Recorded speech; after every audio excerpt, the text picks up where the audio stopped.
I'll have a pint of bitter London Pride, or Timothy Landlord, Guinness with the Shamrock Dry, my steady patient hand, Lord, a neck of Stella White, because Carlisle when the funds are low, Camden Hills on Neck or Beaver Town when I'm putting on a show. I'll have a cider strong, bulldog fruit that just gold on ice, oh my kiwi berry record delic when the night feels nice, a pint of snakebite diesel, purple nasty, black and tan for kicks, half a lager, half a cider, watch the bar staff lose the tits. La la la la la la la. I'll have a G&T, Hendrix, cucumber, cool and calm, Bombay, Sapphire, Fever Tree, Tanqueray when I'm dropping bomb, Gordon's if I'm skin still edible, balloon glass make it sing, Parma, violet, rhubarb, pink, and a thing that changed with the tonics clink. I'll have a whiskey, no Egan, Morangi, Talisker, Lafroig, smoke, Lagavulin, 16 if I'm treating myself, Macallan when I'm broke, famous cruise on the Gentry, Jameson when the Scots stuff's dear, just a dash of water, none of that I suppose fear. Ah, la, la, la, la, la, la. Keep 'em coming, line 'em up, never mind the time. Double shots and frothy tops, another round of mine. I don't know if I'm still alright tonight, but I'll have another mind's a pint. Ah, la, la, la, la, la, la. I'll have a rum, Captain Morgan, Spice, Go Sailor, Jerry Sting, Parsons, Navy, gunpowder proof, Goslings, black for the dark and stormy swing, baby Guinness, tea, Maria top with Bailey's only, Jaeger bomb for the young guns, aftershock if I'm feeling the heat. I'll have a vodka soda, Smirnoff, absolute, none of the Red Bulls and Bloody Mary on a Sunday, celery, Tabasco, extra Western kicking, flaming Sambuca, Fernet Branca if I hate myself at dawn, absinthe in the fountain, sugar cube, green fake, carry on. Ah, la, la, la, la, la, la. Keep 'em coming, line 'em, never mind the time. Double shorts and frothy tops, another round of mine. I don't know if I'm still alright tonight, but I'll have another mind's a pint. La, la, la, la, la, la. I'll have a port and lemon for the old boys tucked inside the slide. Baby sham at Christmas when then drags out the dusty jug. Snowball with advocate, lemonade, cherry on the top. A pony of Harvey's Bristol cream before the Sunday roast gets dropped. I'll have a Newcastle brown in the Potter with the blue star. Double diamond if we're going proper, and teas at the bar. Max and Stoke when I'm brewed. Valley wine to finish me clean. Pernod and blackcurrant for the girl who swore I'm only having one. 50, la la la la la la. Keep 'em coming, lock the doors, saw the clock we're grand. One more round and one more round, we'll crawl out when we can. I don't know if I'm still alright tonight, but I'll have another mind's a pint. La la la la la la la. Keep 'em coming, turn the lights down low, the night's still young. We'll sing the song till closing time and sing it on the run. I don't know if I'm still alright tonight, but I'll have another mind's a pint. La la la la la la la la.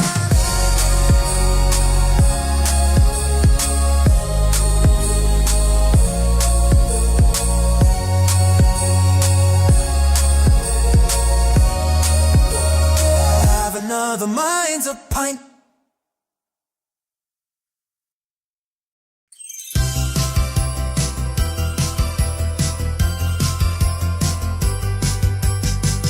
This Christmas, I just can't take it. I just don't wanna see more turkey. I wish I didn't have to give gifts that I can't think what they want. This Christmas, I just won't make it if I have to see another Bond film.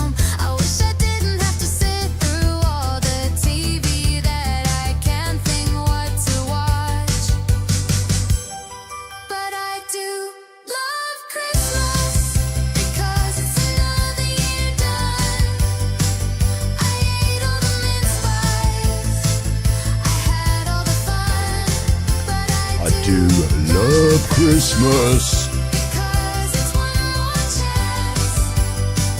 I ate all the mince pies. I danced every dance.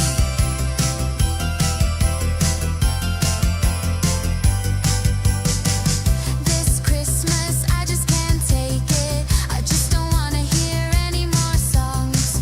I wish I didn't have to sing this one. Can't think what they want.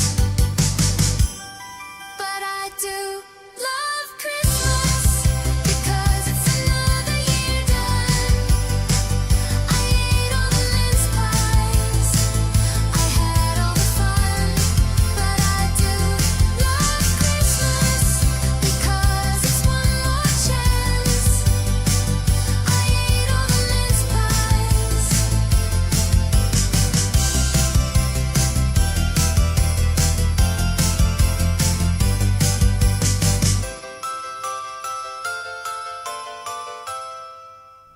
It's my turn now. I've got to do me.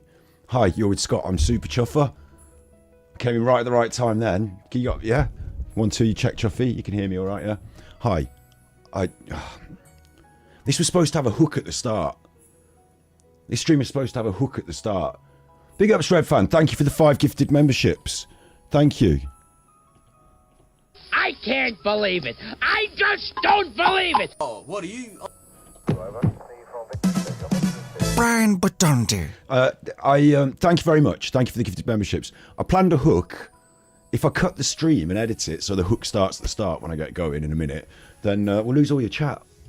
But we'll have to think about it. Planned a hook. The hook. Do you want to hear the hook? You ready? What if I snap? Hang on.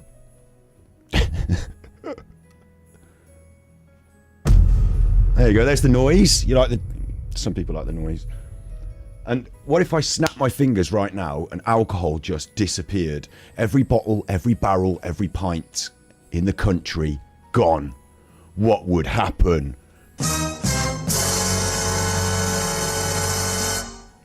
And that's the hook.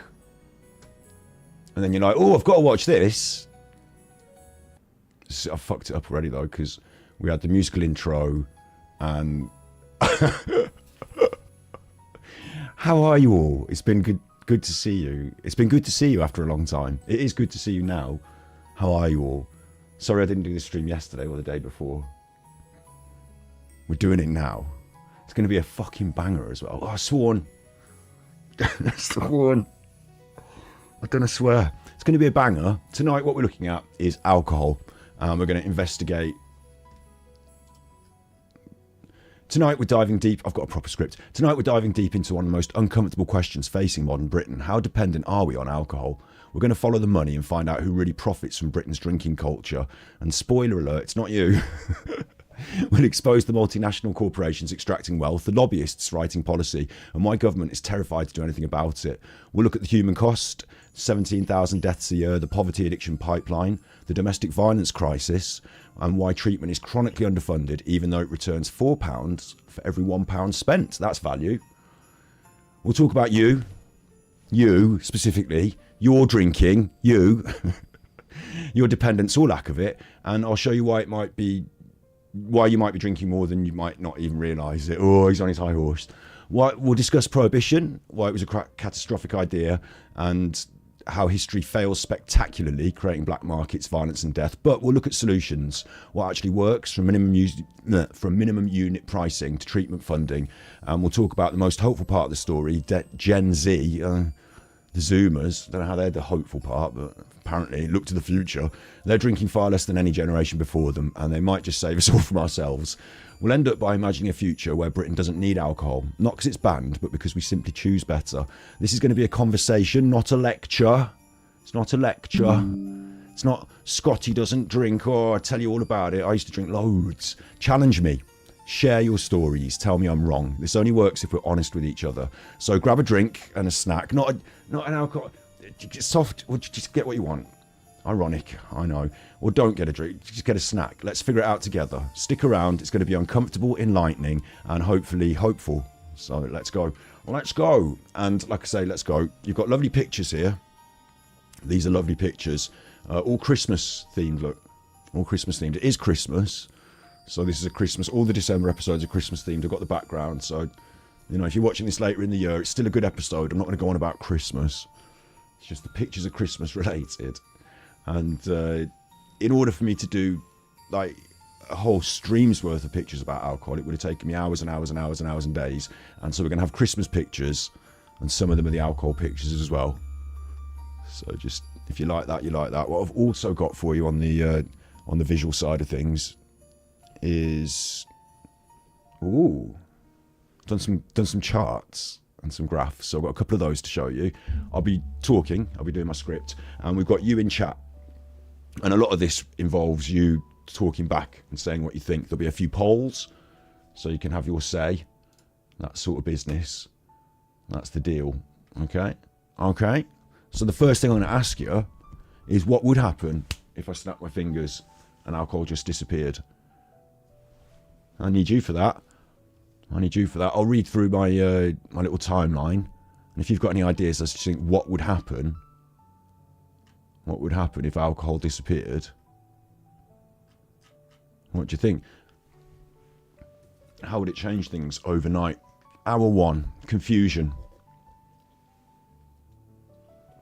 People check their cupboards, their fridges. There's nothing. There's nothing. Everything's just disappeared. By hour 6, there's panic. Social media explodes. Is it terrorism, a glitch in reality? On day 1, there's riots. People raid shops looking for anything. There's chaos in city centres.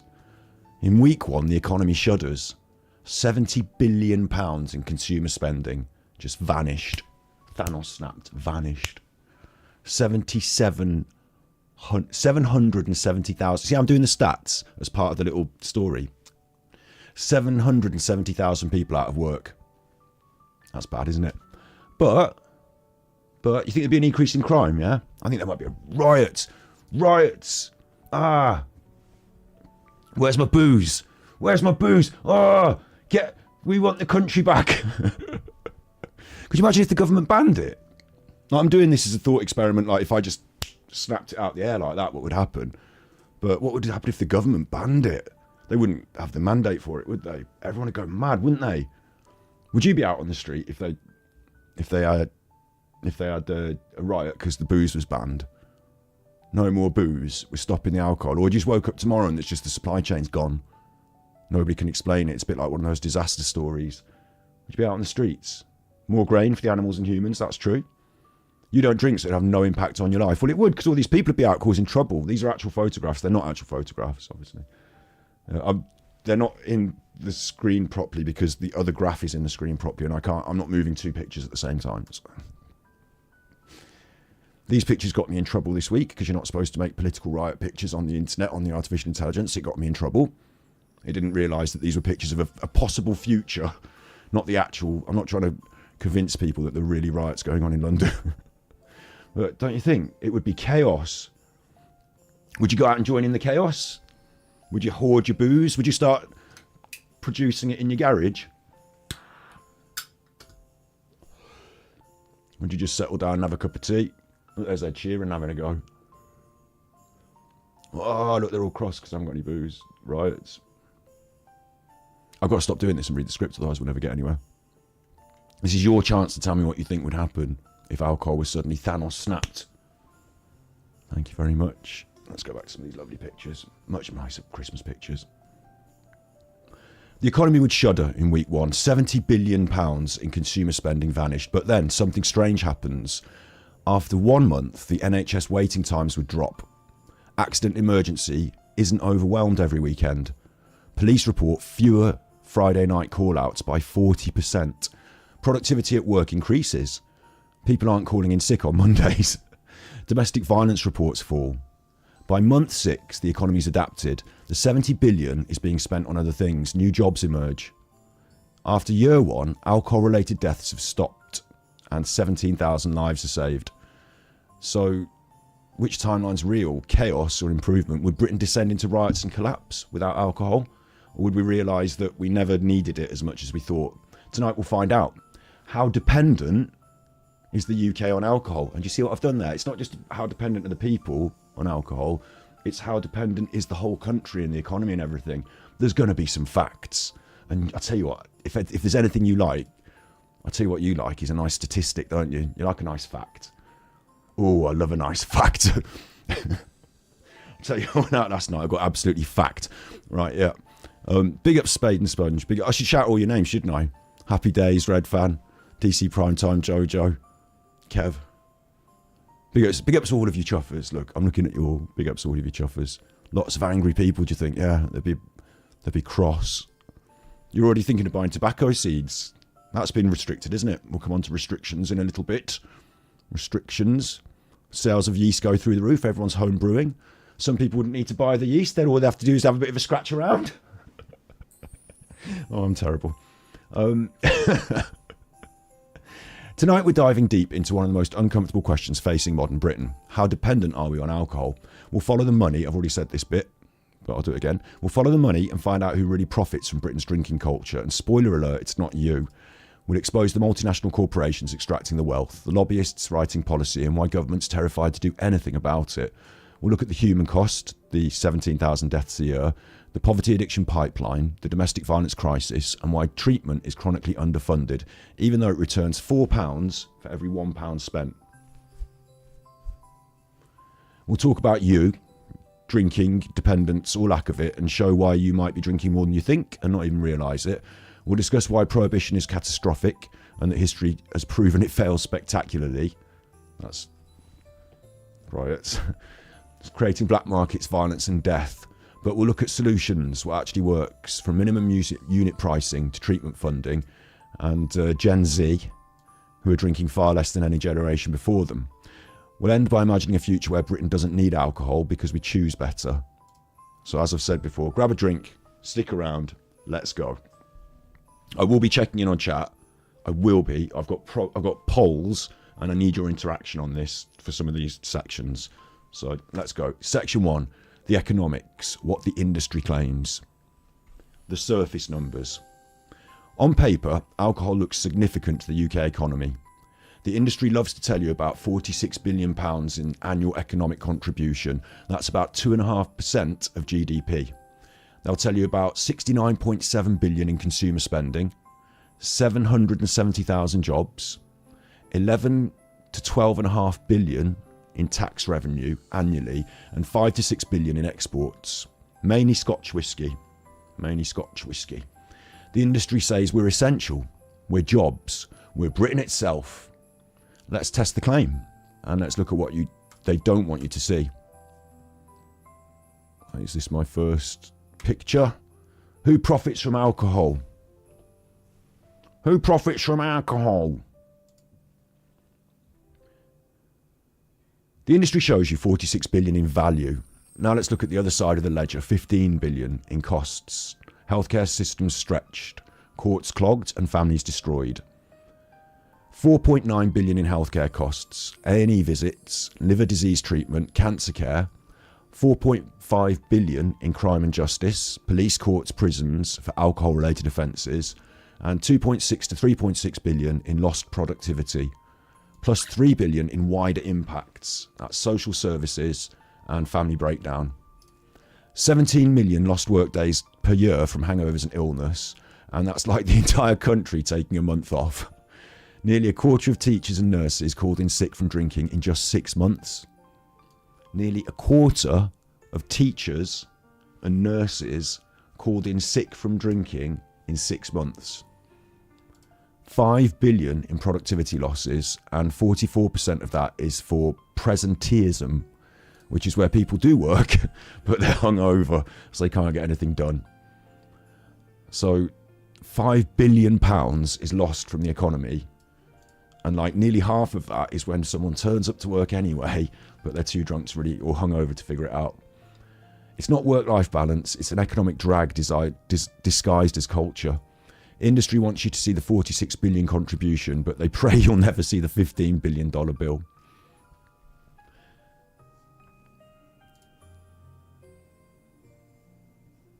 The vice tax paradox. Actually, costs can come, who profits can come in a minute, can't they? We're doing costs. Let's put the pictures back on. So £12 billion in tax revenue. That's how much money we get from taxing all the alcohol. But we pay out £15 billion in costs in tax to these services, to the NHS and to the police.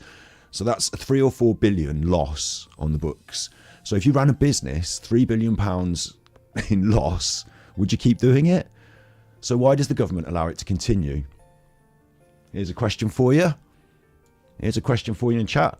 If you were in charge, if you were in the government, why would you let people continue to drink if it costs 3 billion a year and lives and, you know, knock-on effects and all this? Why are we letting people drink?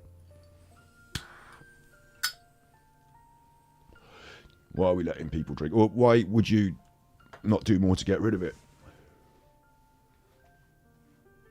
I think the first one's pretty straightforward, isn't it? Freedom. It's political suicide to suggest you're going to ban alcohol, isn't it? Do you think you should be free to drink? In chat, should I do a poll? Should we start our first poll? We're going to do a few polls tonight. That's the plan. So I'll start a poll. Should you be free to drink? It's a real simple one. I don't expect you're going to be hardcore and be like, no, get rid of it, ban it. You know, I don't know if you'll even see if people vote for no, you shouldn't, and to ban it. You'll see how many. Like, I know we haven't got millions in chat, but it's just a straw poll, isn't it? But like, it's an interesting question, isn't it? It costs 3 billion to the economy, just net loss, and a lot of that money, 15 billion pounds that's spent on it, is in damages to humans and society and knock-on effects. So, like, if it was something else, like if we invented a new, I don't know, if they invented a new social media app that everyone was using and it turned out it killed people, they'd ban it immediately, wouldn't they? Do you know what I mean? I mean, I smoke, and I know I'm terrible for this, but if they brought out smoking tomorrow, they wouldn't allow it, would they? They'd say, oh, this is bad, it kills people. You know, I do wonder if, like, alcohol was a new thing, someone brought it out tomorrow and we weren't used to it, they regulate it heavily already. You know, they restrict it. Should you be allowed to just go in the shop and buy? I mean, you have to be 18, but you can go in the shop now, 18, buy as much alcohol as you want. You know, is that okay? Every time people do, on the big picture, in the statistics, it leads to death, it leads to problems, and it costs the economy loads of money. But politically, if you were in charge, it is political suicide, isn't it? Millions of drinkers would just vote and get rid of you. Like, if it was, oh, that bad Keir Starmer who's stopping me from drinking. Like, it just millions of drinkers. Even that Nigel Farage is in the pub. Where a lot of politicians do it, don't they? I'm in the pub, look, oh, I've got a pint of beer. So it's unlikely they're going to ban it. Number 2, regulatory capture. Industry lobbyists control policy, and we'll get to that. Number 3, it's easier to tax alcohol than wealth. At the moment, they're talking about it a lot. You might have seen it on the news. Taxes, and whether we should tax the rich people or the poor people or anyone, or too much or not enough. But when they tax alcohol, it's easier for them, isn't it? They can't, like, people aren't going to say, oh, you can't tax that bad alcohol. They just let them get on with it. They get a few complaints, but Spade and Sponge says, you know, amount of tax on alcohol, yeah. Strangely, we take in 12 billion in tax, but we pay out 15 billion in alcohol-related costs in tax. So we lose money on the tax deal. But yeah, we do take tax money off it. And the vice taxes hit the poor, not the political donors, not the high-end people. So it's the poor people that get hit with that tax. Number 4, so that tax comes from poor people more than rich people, so they prefer that tax. Number 4 as well is short-term thinking. These are my, I've done my scripts already, so. Number 4 is short-term thinking. 12 billion now versus 15 billion spread across the NHS, the police and the courts over a period of time. You get your 12 million in at the end of the ledger, bang, there's the money. Someone buys the alcohol, you get the money. But that money, when you pay it out in the NHS, takes years. You know, the liver disease builds up. It's not today's drink equals tomorrow's spend, or it's tomorrow's, but it's not today's. So it's about deferring the cost. You can take that 13 billion, that 12 billion, and you don't pay out the 15 billion until years down the line as people suffer more. Every time the industry brags about 12 billion in tax revenue, remember, we're losing this money overall. It's the foundation of our question tonight. If it costs more than it makes, why do we keep doing it? Because of dependency. Not yours, but theirs. Okay, it's time for my first picture. It's time for my... That's a great big tree made up. Do you like that tree? Oh, God. I forgot what's in my pictures. Freedom of liberties. It's sick. Subdue Delight says, dependent, it's bloody £6 a pint and we need to make some moonshine. That might be what we end up doing. I'll end the quick poll because liberty has won out. 91% think you should be free to drink. There are a few of you that think you shouldn't. There are a few. It's funny I mentioned, Subdue Delight says, it's funny I mentioned being allowed because the digital ID could ban you from it. The state having control of your choices. Very good point. The digital ID sounds horrific. Oh, this slight, I'm going to stick on topic tonight, but I have refused to give the internet my face in order to watch pornography because I don't really think it would be good if there was a record of all the pornography I ever watched with a picture of my face next to it. I just don't like the idea of that being in some computer server. So I've gone back to the memory banks. It's too late now to dig out the old VHS cassettes, isn't it? I've still got some old pictures of Kylie. I just anyway, that's a tangent. Who benefits? Who benefits? And I've got a picture for this. It might be little letters, but I'll read it out to you. Who profits from alcohol? Who benefits? If the economy loses money on net, who actually gains? Let me show you the pyramid. It's like a pyramid. This one is, isn't it? Who profits pyramid? Yeah, this is the who profits pyramid. So at the bottom, we've got 506,000 pub or bar workers. I said there was 700,000 people that are employed by this industry. That's a lot of people, yeah? So it's a big industry. Do you remember over the bad times when we all got locked in, they wanted us to go out and go drinking again, keep the industries going? It turns out at the bottom here, we've got minimum wage, part-time, 0 hours contracts. They bear all the health costs. Ooh, hang on, we'll get onto that. At the top, we've got global shareholders and executives. There's a big difference between the people that work in the bars, the main number, you know, the big number of all the people that work there, and the smaller number of people who are the shareholders and executives of global companies. Diageo CEO, AB InBev executives, they get millions in compensation. They live in London penthouses, Manhattan and Brussels. You know, when they're talking about these rich people who might leave the country if we tax them too much. Well, it turns out these chuffers aren't even in the country in the first place. We'll get onto that. Global shareholders and executives earn millions. They live in London penthouses, Manhattan and Brussels. And in the middle, you've got foreign parent companies.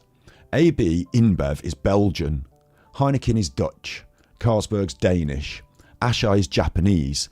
80% of beer in the UK is controlled by foreign corporations.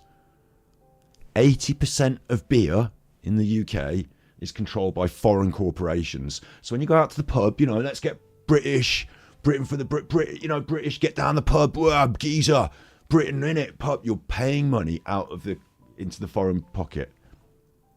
80% of UK beer is controlled by foreign corporations. At the bottom, you've got 500,000 low-wage UK pub workers, plus British consumers bearing all the health costs. It's not British jobs for British workers. It's wealth extraction by multinationals. The profits flow to the shareholders in Belgium and Japan. But the costs, the human costs, the people at the bottom end of the scale who are working a minimum wage job and actually drinking in the country, that costs the economy. Yeah? These people, the cost, like the health costs, that sort of stuff, they stay in Blackpool and Birmingham. The money goes to Belgium and Japan, but the health costs stay in Blackpool and Birmingham. The 770,000 jobs, 500,000 are in pubs, bars, part-time, minimum wage, 0 hours contracts. They're not careers, they're precarious, low-paid positions with no security. Only, excuse me,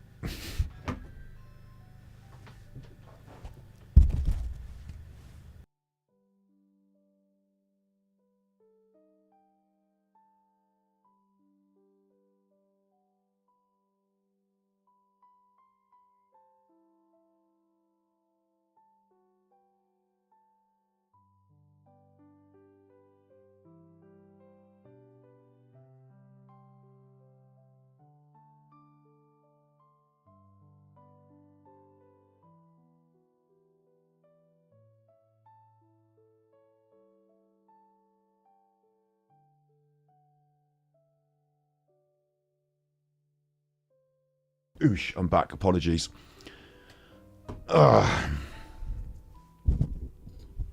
Let's talk about the 500,000 jobs in pubs, bars. Part-time, wage, 0 hours contracts. They're not careers. They're precarious, low-paid positions with no security. Only 30,000 work in actual production. Brewing, distilling, the skill jobs. So when the industry says we're vital for employment, what they mean is we employ 500,000 people in poverty wage jobs while our shareholders get rich. I did the chart, look, I did the chart.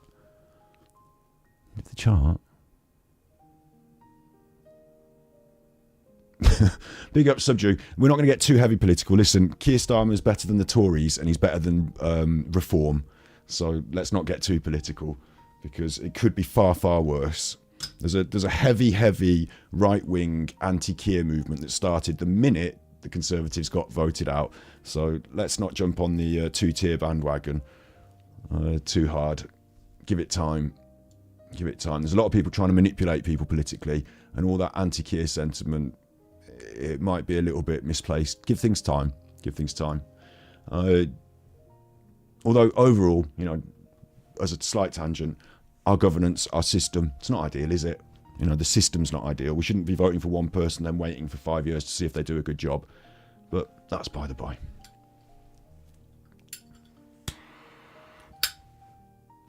Everyone's allowed their opinions, but the chat's not going to be a specifically political minefield. When I'm talking about governance, I'm talking about general, all of them. And don't think that the Tories would have done this we're in the problems we are because of these bad right-wing people. So, all this, you know, I'm pointing out tonight as well, this isn't British jobs, British workers, but this is an industry that's been propped up by previous governments heavily. We'll get to that.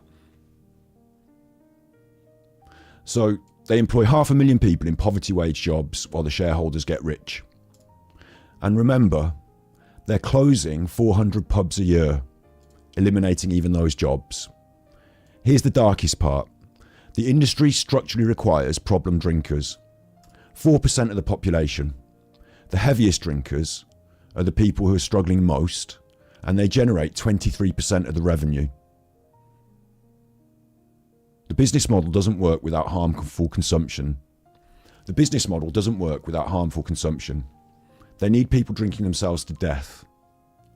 And who pays the price? Not the shareholders. Lower income families spend a higher percentage of their income on alcohol. They suffer disproportionate health harms, yet they own 0 shares in Diageo, I can't pronounce it. The people who profit live in the mansions. The people who pay live in poverty and die young. That's who profits from alcohol. What else have I got? Tax versus harm, GVA breakdown, harm costs. Okay. Did I load up? I knew I hadn't done something. I don't think I loaded up a list of when I should switch to the different pictures. Tax versus harm. We've talked about this already, haven't we? Tax versus harm. Look. That's the harm cost. That's not a very good graph, is it? Two things. The GVA breakdown. Where does the money go? The harm costs. Pub closures we just talked about. We'll have a look at that. The pub crisis.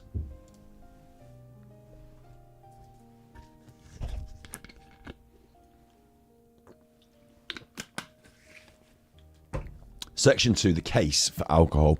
It's not all doom and gloom. Hello. Why do people drink? Before I tear this whole thing down, let's be fair. Alcohol does have a genuine value to millions of people. So let me hear from you. It's time for you again. It's time for you in chat. If you drink, why do you drink? And I do want to read your answers out. I do want to see what you say in chat. If you drink, why do you drink? Can we think of a list of positives? Because I'm going to be, pulling it apart a bit, aren't I? So, let's have an argument for the case for drinking. If anyone's watching this thinking I'm a big nanny state ninny, let's see what you think. If you drink, why do you drink? I'll read mine out if you don't put yours. I'll read mine out if you don't put yours. Cultural ubiquity is my first one. I'm not here to lecture modern I'm not here to lecture moderate drinkers or rain on anyone's parade, but we need to talk honestly about where normal ends and problem begins, is what I've written here.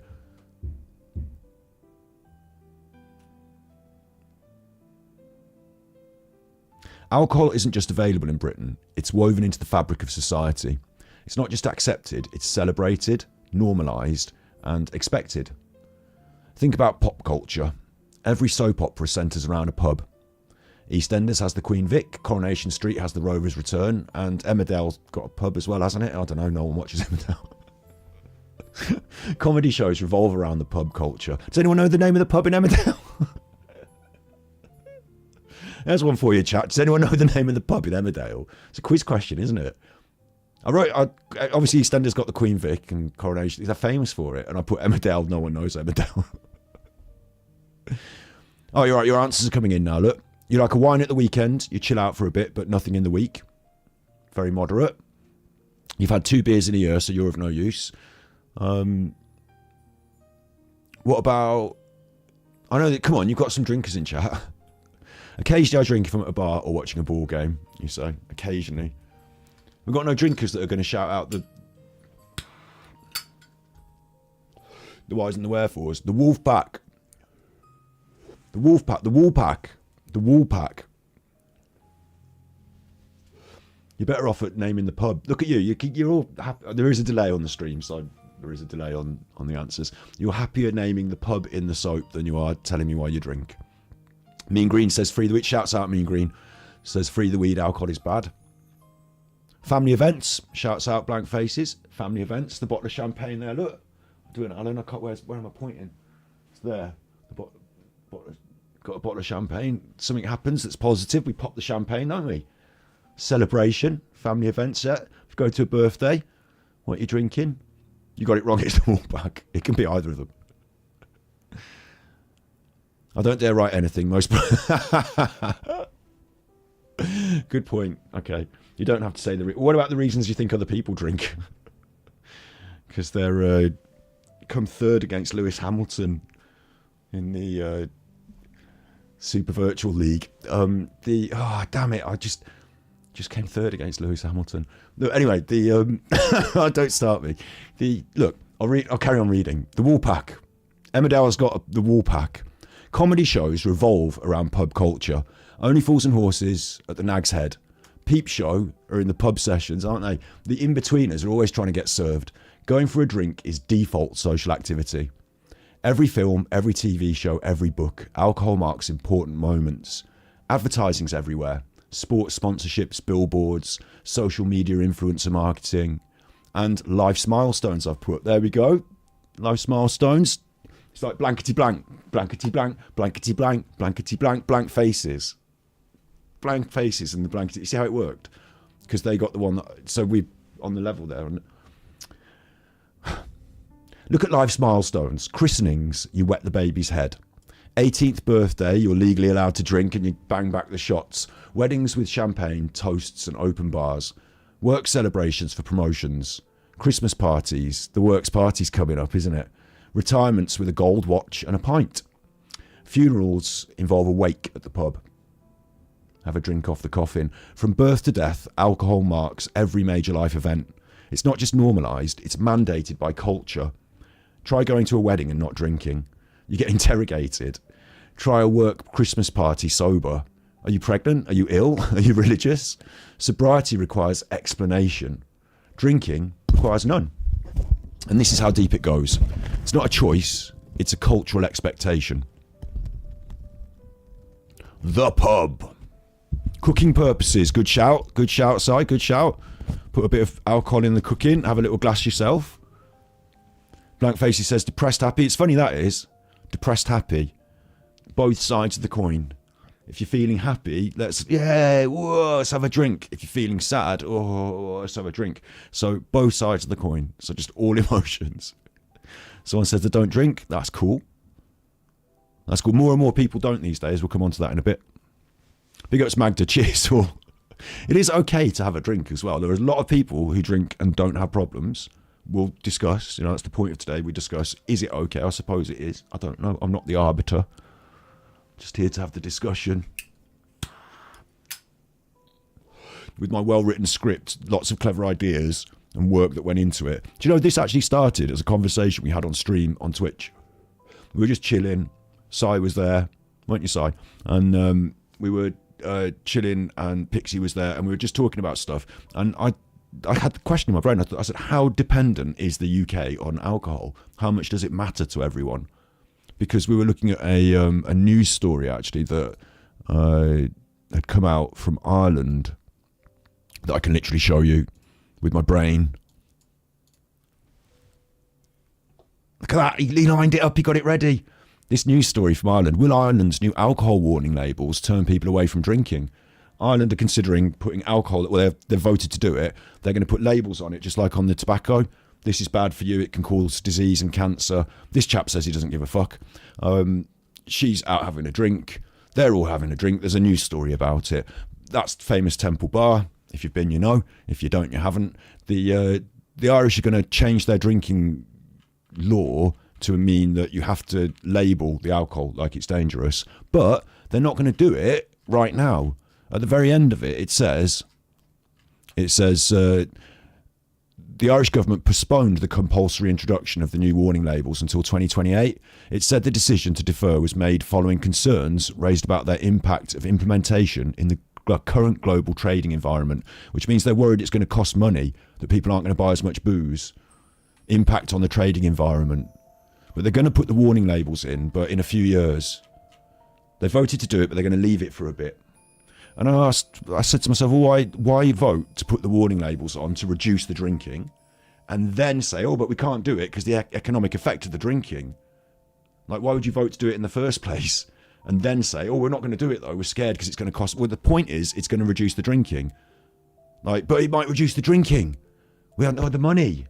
So that's where this sort of like conversation started. I had to ask a few questions, had to find out a few things, had to get a few facts so that I could answer that question. So it turned out from a little chat in chat, like what you're doing now, it turned into a full-size stream with loads of facts and writing. And if I don't get through, I'm only on page 4 of 18. The pub. The pub. And this is a big one. This is a big one, the pub, isn't it? The pub. Like, how important is the pub? The pub. British social bastion. Pubs have existed in Britain for over 1,000 years. Originally alehouses, coaching inns, community gathering spaces. Before mass media, pubs were the information hub. You heard news, you met neighbours, you found work. Organised politically. Working men's clubs. Village locals. Centres of community life. The local was genuinely local. Your neighbours and your community. Pubs aren't just bars, they're third spaces. They're not home, they're not work, but they're somewhere you belong. Historically, they provided food, shelter, entertainment, and solidarity. The Campaign for Real Ale campaigns to save pubs as national treasures. Pubs have protected historical status in some areas. When a village loses its pub, some say it loses its heart. The romanticised version, a cosy fireplace, a Sunday roast, quiz night, local characters. Everyone knows your name, your drink, your order, and your business. Where you celebrate wins, mourn losses, found community. This isn't marketing. For many people, especially older generations, this is the pub. How many of you recognise that in chat? How many of you recognise the pub to be that? I certainly do, or did. It's changed now. It has changed now over the last, 20 years. But my local up the road, I used to go in there all the bloody time. Knew everyone. Everyone knew me. I could leave my wallet on the bar, come back the next day, it'd still be there. You know, oh, you Scott, you left your wallet. You know, that sort of thing. Everyone knew each other. And I suppose for some people that regularly go in there now, they still feel like that. But things change, don't they? They change a bit. Uh-oh. This is... okay.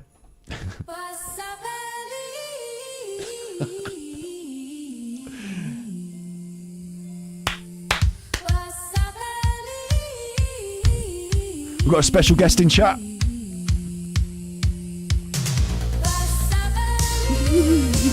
Sing along if you know it.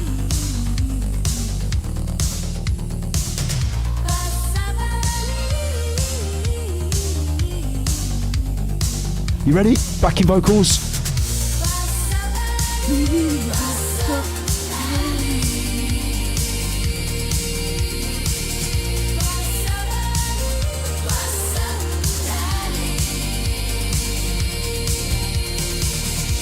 right, enough of that. Bet you didn't think I'd press the button, did you? Bet you think I'd stay up. Can I go wearing my jacket? Look, I'm wearing my jacket. And my football. I'm wearing my jacket. Smart. Trying to keep to the flow. Stick to the script. This is proper... Ellie's in chat. Ellie's in chat. What? I don't have to do it because I press the button. I don't have to do the screaming. Okay. We're saying about the pub. Is that what the pub is to you? It used to be. It used to be. What's going on? When Ellie arrives in chat, I press that button and that happens. We're going to do more of a visual. I'm going to have balloons coming down and stuff, but I can never be asked to finish it. That's just a placeholder, that bit of video. But the song's right. The What's Up Ellie song. We want more of the screen to happen. Alfie was just there. It just happened then over at Donny's mom. It just happened then. Ellie's got a song. Whenever she comes in, I press the button. Because I used to have to say, "What's up, Ellie?" with my mouth. But now I just press the button and it does it for me. Pubs are pretty dull unless you're pissed as a fart, says Mean Green. What about, like, you know, this Christmas coming up, yeah? It's Christmas. I like going out at Christmas time for a go to the pub. We always particularly go to one where, I don't know if it still happens these years. Do you know what I mean? But there's always, like, a particular pub in town where you think you'll see your old mates over Christmas, you know, sort of thing.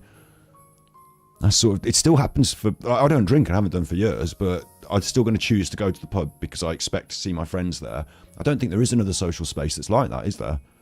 Like over Christmas time, I could go to the shops, I could go to a cafe, I could go to a restaurant, the theatre. I don't expect all my friends to be there. But I'm pretty sure over Christmas period, if I go in a certain couple of pubs in the town, I will bump into people I know.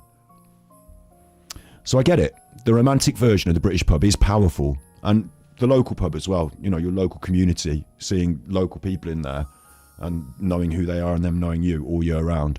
For many, especially older generations, the pub is community and there's genuine historical value here. Pubs shaped British culture for a millennium.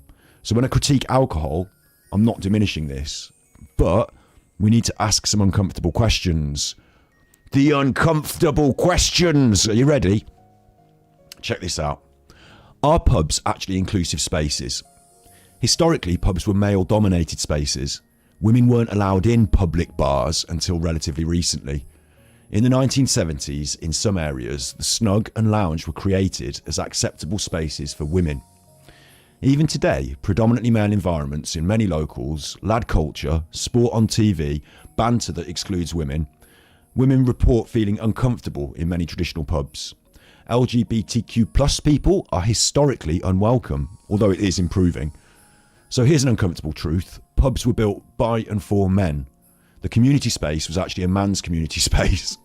Women, minorities, LGBTQ plus folks often excluded or made unwelcome. And even today, if you walk into a traditional local as a woman alone, it might feel a little different than if you walk in as a man. So when we romanticise the pub, whose experience are we romanticising? If pubs are valuable as spaces, not just as alcohol vendors, could we do better? Could we have third spaces that don't revolve around a substance that kills 17,000 people a year? Community centres with evening hours, affordable food, entertainment. But there's the problem. They require public funding. Pubs are private businesses and they fund through alcohol sale. So the community space only exists because it profits from the alcohol consumption. So how important is alcohol to the pub? Could the space work without it? And honestly, do modern pubs even serve the community function? Many modern pubs now play loud music. There's not much conversation possible. The chain pubs have an identikit design. Talking about Wetherspoons there, but like, you know, they don't play the music, do they, in Wetherspoons? No local character. The smartphone era, people sit in groups scrolling their phones. As was pointed out in chat earlier, it's expensive. At £5 to £7 a pint, the prices are pricing out the working class. The decline of locals where everyone knows each other. Half the pub is staring at the phones, not talking, and you can't hear the conversation over the music and the TVs. At £7 a pint in London, it's not even accessible to working people. So maybe the romantic vision is already dead, and maybe we're mourning something that doesn't exist anymore. Next graphic, Scott. Done a little PowerPoint. I feel like such a knob with my PowerPoints. The pub crisis. Done. The pub crisis. Number of closures. 378 there. Look, oh, that's bad. You can't actually see the number at the top. It's 380 at the top there, and it's 0 at the bottom. 280, 300, 200, 300 a year. What's going on here? Industry says pubs are culturally vital, the beating heart of British communities. But why are they closing over 400 a year? In 2024, 289 pubs closed, 6 a week, resulting in 4,500 jobs lost.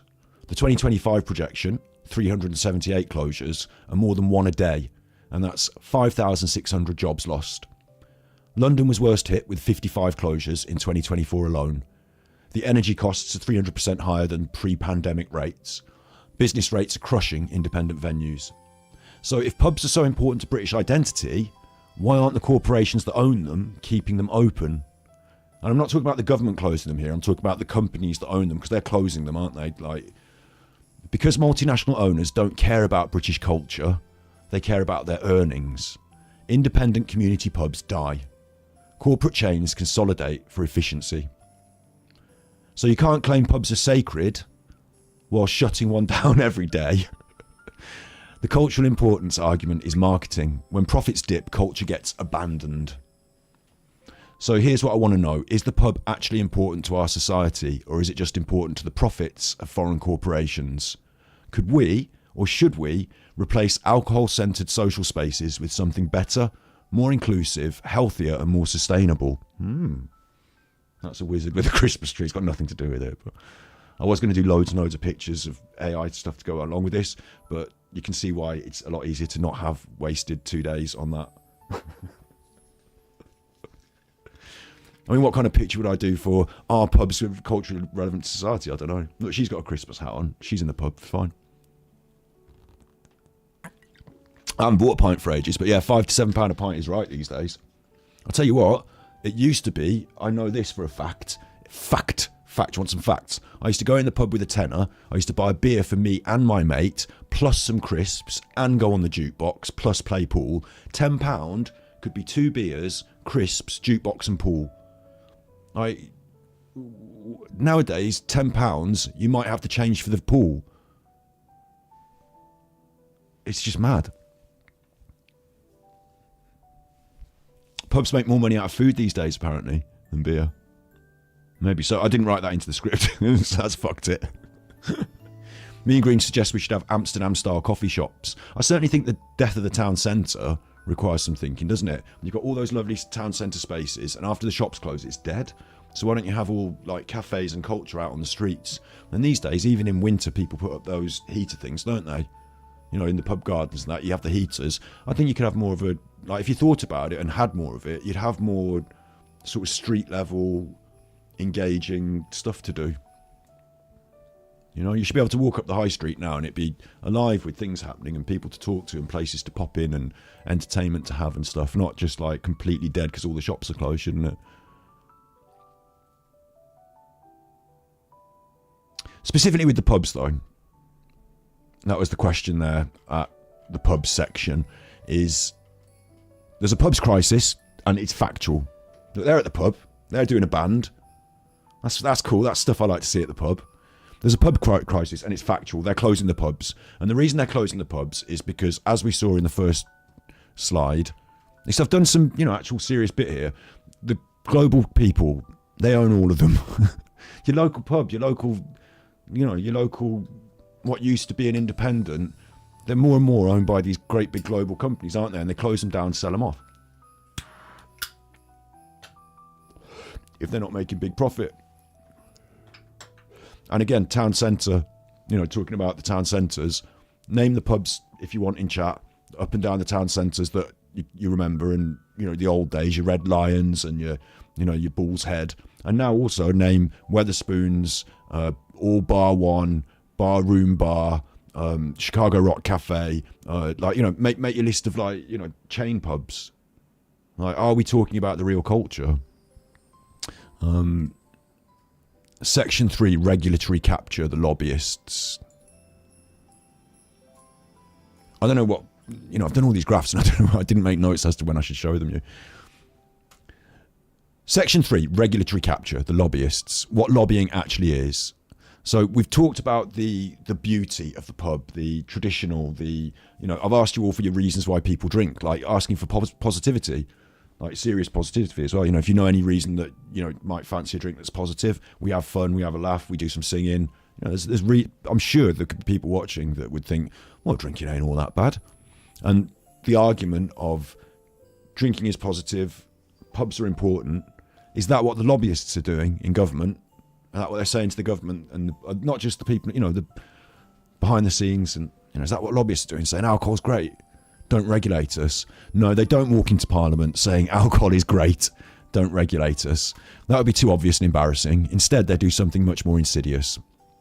Lobbyists fund independent research that frames issues their way.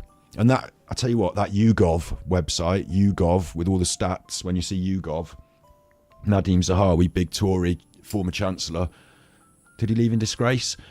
He set that up, didn't he? And he had loads of shares in it that he was or didn't sell, or I don't know.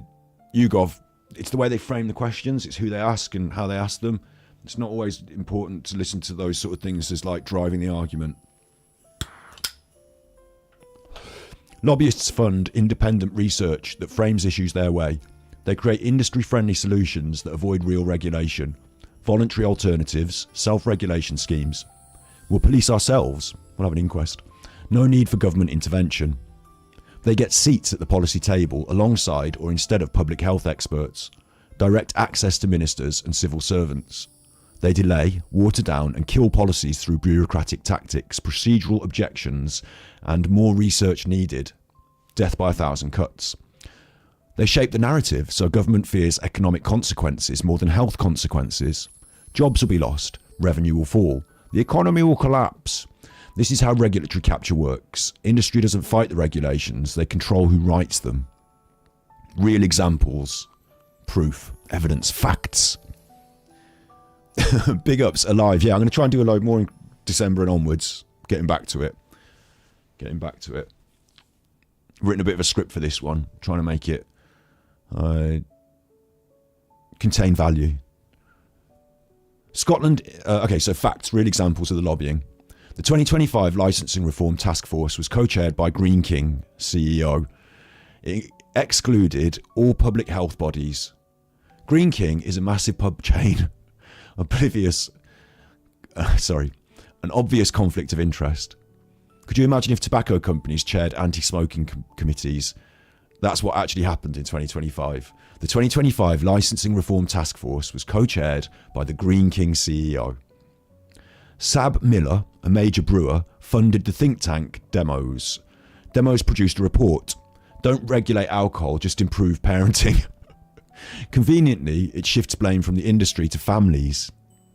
So, Sab Miller, a major brewer, funded a think tank. The think tank produced a report that said alcohol doesn't need regulating, it's the parents. Independent research that just happens to favour the people paying for it.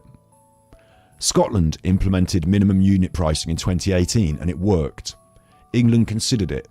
Massive industry lobbying campaign from the British Beer and Pub Association and trade groups pressured the government. England abandoned the policy. Meanwhile, alcohol deaths in England rose. The Portman Group is an industry-funded self-regulatory body. It claims to promote responsible drinking. It actually exists to prevent real regulation. We'll handle it ourselves, the government stays out.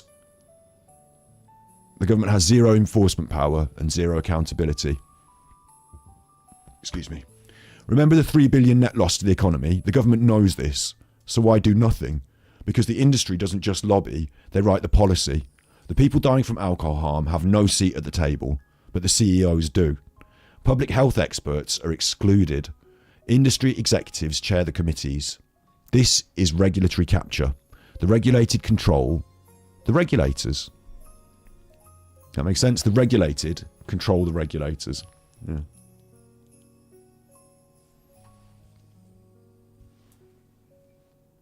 Now, a good bit.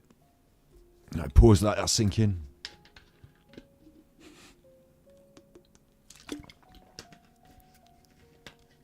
worst of those for me, I put it at the start and repeat it before the end. The 2025 Licensing Reform Task Force was chaired by the Green King CEO and didn't have any public health bodies on it. Timeline of failed regulations. So I'm telling you that the lobbyists, the people that work for the alcohol companies to get in and affect how the rules are made about alcohol at government level, the lobbyists, I'm telling you, they don't just sort of shape the laws. What they also do is they cut down the laws, they slow down the laws. Like where Scotland introduced a minimum unit price in 2018, we're still not doing that now. Like, you know, they slow things down. So every single evidence-based policy meets the same fate. Minimum unit pricing in England was proposed. The industry opinion was to abandon it. Advertising restrictions were proposed, and the industry self-regulation alternative watered it down. Health warning labels have been proposed. The industry pushback means we're still debating it years later. Duty reforms were proposed. The industry claimed job losses, so it had to be delayed or modified. Licensing reforms were proposed. The industry gets a co-chair position. The public health are excluded. The plain packaging was discussed, and industry funded research showing no harm to the economy. Sorry, the plain packaging, where alcohol was just everything was just, you know, like the cigarettes are all just the same now. Plain packaging was discussed, and the industry funded research showing that it would harm the economy, so it was never implemented. Which is the point though, isn't it? You sell less alcohol because of the plain packaging. Stronger age verification was proposed, and the industry's voluntary scheme instead weakened it down so that it was self-enforcement. This isn't democracy, it's corporate veto power. While people are dying, families destroyed, the NHS is overwhelmed, but policy moves at the speed of industry profits. Each delay costs lives, costs money, costs futures, but shareholders get their dividends. And then we move on to the human cost. This is the bad bit. This is the bad bit. This is the harsh bit. And I'm not going to show you videos of people being poorly off alcohol and stuff, you know. We talked money and politics. Let's talk about actual human lives. Behind every statistic is a person, a family, a community torn apart. 15 billion in annual costs. 17 million lost work days. 1.6 million people with alcohol dependence. Under 20% receive treatment. 1.6 million people with alcohol dependence, under 20% receive treatment. I'm not going to show you any clips of people suffering, you know the stories, but we need to understand why it happens and who it happens to most. Alcohol dependency isn't random, it hunts the vulnerable like a predator. Blackpool, a deprived area, has 83.8 deaths of despair per 100,000 people. Barnet, a wealthy area of London, has 14.5 per 100,000. It's nearly 6 times higher in poor areas. It's not a coincidence and it's not bad luck, it's structural. Poverty, alcohol dependency and death are locked together in a vicious cycle. 1 in 3 alcohol-specific deaths occur in the most deprived 20% of the population. 4 of 5 UK cities with the highest alcohol dependency rates are severely deprived, and 50,000 UK children had parents in substance treatment in 2022. 65% of the children received no early intervention help. Poverty creates stress, trauma and hopelessness, so people self-medicate with the cheapest available option, alcohol. I got a shout, was it Ellie? I think it's shout out Ellie here, because when we were having the chat in Twitch the other day, Ellie brought this stuff up, so I researched it and put it in. People self-medicate with the cheapest available option, alcohol. Addiction worsens poverty. You can't work, you can't save, and you spend on drink. Violence enters homes. There's 3.5 times higher domestic abuse rate. Children end up traumatised. They watch their parents spiral. Those kids grow up with trauma, poor education, and lack of opportunity, and the next generation repeats the cycle. And here's where it gets really dark. Alcohol doesn't just harm the drinker. As someone in chat said earlier, they don't drink, but it's a societal problem. It radiates outward like poison.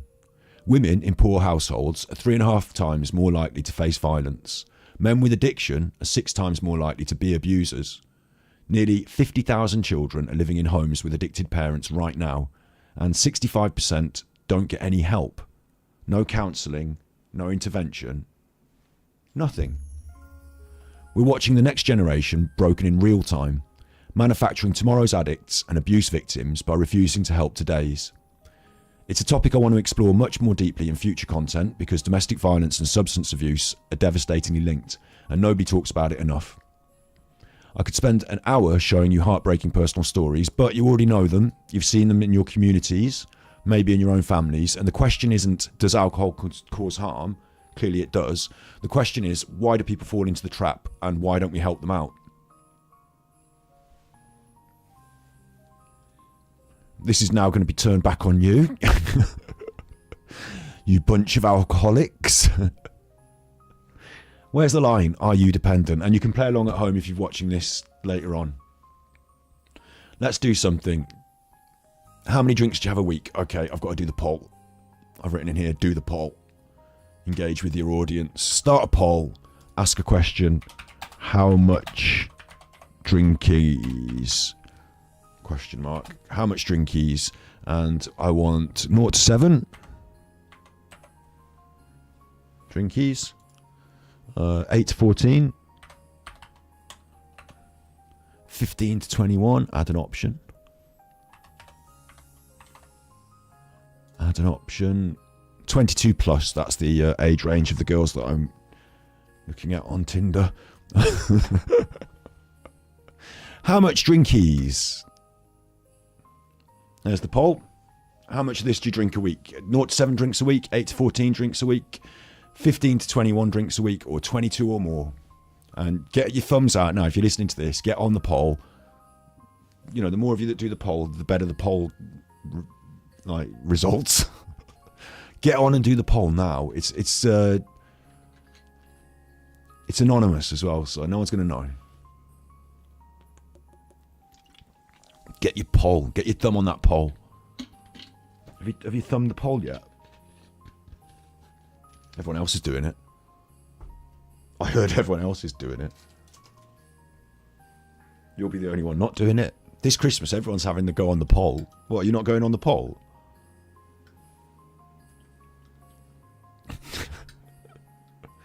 I'll talk you through some of these pictures while you do the poll. She's in goal and she's very pretty, and she's wearing a Christmas top, so it's Christmassy. Yeah, it's Christmassy. They've got Christmas themes. They're dogs with Christmas jumpers. It's not just dogs. Christmas themed, isn't it? Christmassy. So, this is my blue background, but a bit more at market, frankly. He's been pushed in the river by the Bristol pusher, and that's the man in black trying to either help him out or drag him under. I don't know. The duck's just getting out of the way. That is it's this again, but for a wedding or something, like for a big party. A bit more at market. Are we doing an SADQ? What's an SADQ? Dare I ask? It's Christmassy because it's snow, and that's a sort of reindeer-esque warrior. She's having a sing-song, Christmas style. So get on your Christmas karaoke. Christmas movie, 80s style. You can tell because the hair and the camera. It's Christmas. That's a Christmas elf. She's helping with the tree.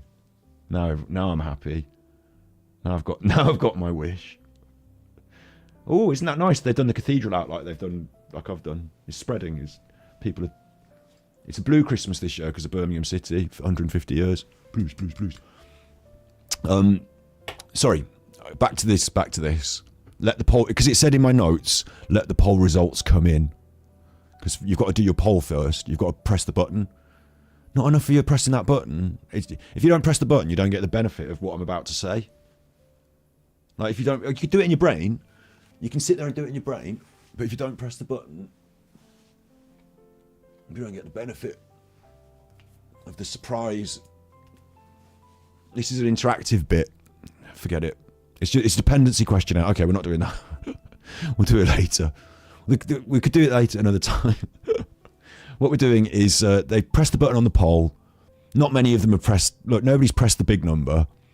Now the reveal. The UK Chief Medical... I'll do end poll. You're not allowed to press it anymore. Fuck you. The UK Chief Medical Officer recommends no more than 14 units a week. Nobody pressed it though. So nobody's an alcoholic, you fuckheads. That's roughly 6 pints of beer, 6 medium glasses of wine, or 14 single spirits. That should be spread across 3 or more days, not all at once. Regular drinking above this significantly increases health risks. Now I look in chat, and how many of you drink more than 14 units and didn't realise you were over the guidelines? None of you. You've spoiled it. The guidelines are lower than most people think. A typical Friday and Saturday night out could be your whole week's safe limit right there. And it certainly damn well could. Now, I'm not saying everyone over 14 units is an alcoholic, although I just did a second ago, but we massively underestimate our own consumption. I know this feels a bit preachy and finger-wagging, and I didn't want to be like this, but you have to put this bit in. Here's the thing, though. Cultural normalisation means problem drinking hides in plain sight. If everyone around you binge drinks on the weekends, it feels normal, but medically, it's still risky behaviour. So what actually counts as dependence? The NHS says if you have alcohol dependence if you experience 3 or more of these in the past year. A strong desire or compulsion to drink. Difficulty controlling when you start or stop. Withdrawal symptoms when you cut down, like anxiety, shaking, sweating, irritability. That's getting eggy. Tolerance, needing more alcohol to feel the same effects. Neglecting other activities or interests because of drinking. Continuing to drink despite knowing that it's causing harm. Or if drinking becomes a priority over other things in your life. So you only needed to tick 3 of those boxes. And I think continuing drinking despite knowing it's causing harm is an easy box to tick. Neglecting other activities because of drinking can quite often be ticked by people. Needing more alcohol to feel the same effect. I don't know. Difficulty controlling when you stop is one thing that most people who drink have an issue with. So you only need 3 of those boxes. Honestly, how many of those do you recognise in yourself or people you know? Difficulty controlling when you stop. Have you ever said just 1 and had 5? Irritable when you can't drink, feel anxious without it. It's not judgment, that's recognising how normalised dependence has become. So I'm not saying, you're all alcoholics. I'm saying it's just how normal it's become to accept a lot of those things and not really say, got a problem. 1.6 million people in the UK have clinical alcohol dependence. That's roughly the population of Birmingham, and it's probably all of I've been there. But here's the scary part. Most don't think they have a problem because alcohol's so normalised. Dependence creeps up gradually. You go from I enjoy a drink to I need a drink without noticing the shift. The industry profits from that invisibility. So why do people become dependent? We talked earlier about why people drink socially, celebration, relaxation and culture.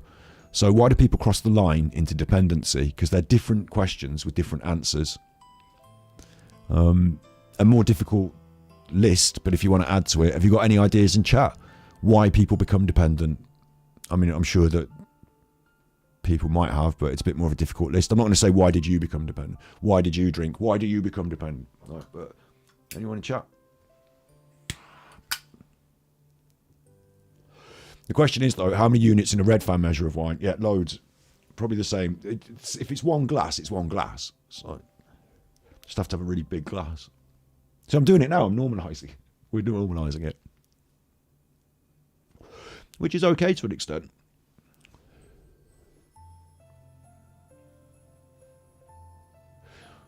Reasons people become dependent.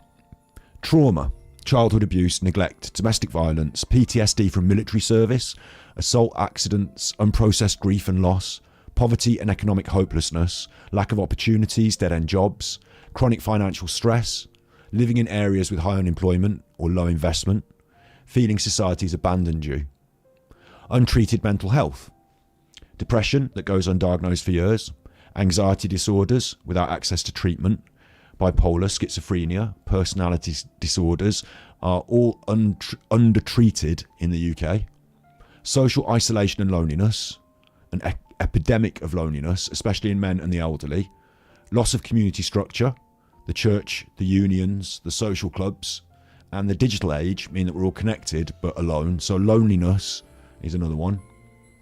Intergenerational patterns. Growing up with alcoholic parents normalises it. Learning drinking as a coping mechanism from role models. Genetic predisposition, plus environmental factors. And lack of alternatives is a really important one. When there's no therapy and there's no support, and alcohol's easily and readily available, it becomes a sort of obvious treatment. £5 for a bottle of vodka versus £50 for a private therapy session, and you have to find the availability. Addiction's not a moral failing. People are not choosing alcoholism because they're bad people. They're self-medicating pain. The system refuses to address that. If you're living in poverty, working a soul-crushing job, you can't afford therapy and have untreated trauma, a £5 bottle of vodka is the most accessible mental health treatment in this country. And that's not an excuse, it's an explanation. Again, a little pause for the damning, oh, Scott, oh. They're all trauma, yeah, they're all traumas. Not a trauma. A little pause there for the damning indictment on society. If we don't fix mental health, this is what Ellie said, isn't it? It's what you said. If we don't fix mental health for the young, then this is baked into society. And at the moment, if you're young and you're suffering with any of that long list of difficulties, then if you don't have a strong family structure or are lucky enough to go to like a good church, maybe, like, and there are some bad things that have happened at the churches as well, don't get me wrong, but like, you know, if you haven't got like a positive social group that you can be helped by just socially, there isn't that resource, that safety net, or even the strong enough social structure, of positive social structure funded by the government. What I'm saying is they don't invest in these things, do they? Child mental health, support groups, treatment at an early age, and the poverty trap. So it breeds this problem.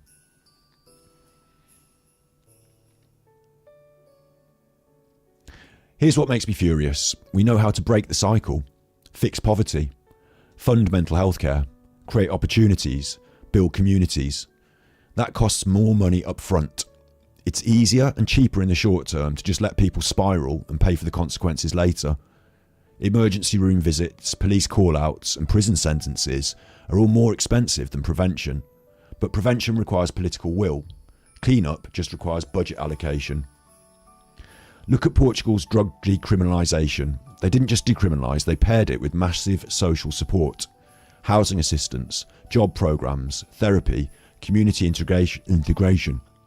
Result, addiction rates plummeted. Overdose deaths fell by 80%. So it works when you treat the root causes, not just the symptoms, but it requires seeing addicts as people who need help, not moral failures who deserve punishment. So we lock them up, we let them spiral, and then we lock them up because they're bad people who need going to prison. But in another aspect, Portugal, when they decriminalised it, so they're not going to lock them up anymore, they also put in all the social stuff so that they could help them, and they reduced overdose deaths by 80% and addiction rates plummeted. The treatment funding scandal. We spend $15 billion per year cleaning up alcohol harm, and the NHS is overwhelmed. The police are stretched thin, courts are backed up. So surely, if we invest heavily in treatment to stop the harm at the source, that would be a good thing, but we don't. We cut funding by 16% during austerity. It's the Conservatives! 2013 to 2017, drug and alcohol treatment funding was cut by 16%. Birmingham alone slashed their budget from 26 million to 19 million, a 27% cut in 1 year. Recent government increases, 421 million through to 2025, sounds good, but it barely returns us to 2012 levels, adjusting for inflation. So the recent government have tried putting money back in, but we still haven't managed to get back to where we were because of the level of cuts before. Treatment has a 4-to-1 return on investment. I said this earlier, a 4-to-1 return on investment. Treatment. So it's not a charity. It's not bleeding heart stuff. If you spend £1 on treatment, you get £4 back economically because you're not spending it on hospitals and police and prisons. It's cold hard economics. Spend £1 on rehab, save £4 on emergency services. Yet over 1.2 million people are dependent and get no help at all. So why? Why is that the case? Because the system needs addicts. Are we dependent on alcohol? I'm going to ask this question again at the end. The system needs addicts. Tax revenue depends on consumption, including harmful consumption. Remember, 4% of the population are heavy drinkers, and they fund 23% of the industry revenue. 4% are heavy drinkers of our population, and those people fund 23% of the industry revenue. If we actually helped everyone recover, tax revenue would crater, industry profits would collapse. So we don't fund treatment, we collect taxes and clean up bodies instead. It's not incompetence, it's incentive structure. Who gets the treatment? People who can afford private rehab at 10 grand to 30 grand per stay. So wealthy people can get help, but poor people get jail. Poor people are told to just stop drinking and given a leaflet while still living in exactly the same conditions that broke them. No therapy, no job support, no housing assistance, just stop and good luck. It's cruel and it's by design. I wonder if I've got a graphic. Harm costs. Harm costs. We spend 4.9 billion a year on the healthcare, 3 billion a year on wider social costs. That's you didn't go to work. That one, 3.1 billion. That's like, I can't go to work today. Oh, I'm sick. Poor list from the old drinking. Crime and justice and healthcare are basically about as big, aren't they? More healthcare than crime and justice, though. Billions. Harm costs. Poverty deaths. We talked about this earlier. The UK average here in the middle, that's the UK average of deaths of despair. Being in poverty is a coverall term for dying of like something related to it, yeah? So that's the average on the UK there in the middle, 13.7 per 100,000 people. This is Barnet, a wealthy area, just a little bit above, actually, the UK average. But Blackpool, which is deprived, and my face is in the way, but that's Blackpool at the top there, a deprived area. Look at the difference. Big ups, Joe. How are you doing? Good to see you. It's kind of ironic that I'm talking about this subject. It's not that you're an alcoholic, but like, you know, I was talking about not drinking as much back in the day, wasn't I? Like, I'm still banging on about it. Big ups, Joe boy. It's good to see you. Blackpool, deprived area. 83.8. You don't get a 0.8, but you know, 83 deaths per 100,000 people compared to the national average. And why is that? It's poverty. Deaths of despair. More people die of poverty in poverty. I mean, it's an obvious stat, isn't it? But like, look at the difference. It doesn't seem fair, does it? It doesn't seem right. Well, it's not, is it? That's inequality. That's the point. Yeah, the harm costs to our society. And who profits? The global shareholders and executives. And obviously the revenue creates tax for the government and they tax it. But you can't argue the direct tax on alcohol because the tax revenue from alcohol is this green one and the harm costs that red one. So it's not the direct tax on alcohol. That's not it. It's just the money coming through the economy, the other money, you know, the VAT and all that money that you could argue about. And who gets the money from that? They're not pumping it back into the communities. We're not getting the treatment for these things. You know, they're not pumping it back into the communities. So who does get the money from that? Maybe that's a different question. So why don't we just ban it? We talked about this earlier. Why don't we just ban it? Let's get it gone. Let's ban it. Hey? This is something that Si brought up when we were chatting about it on Twitch. Prohibition. It doesn't work. Before anyone in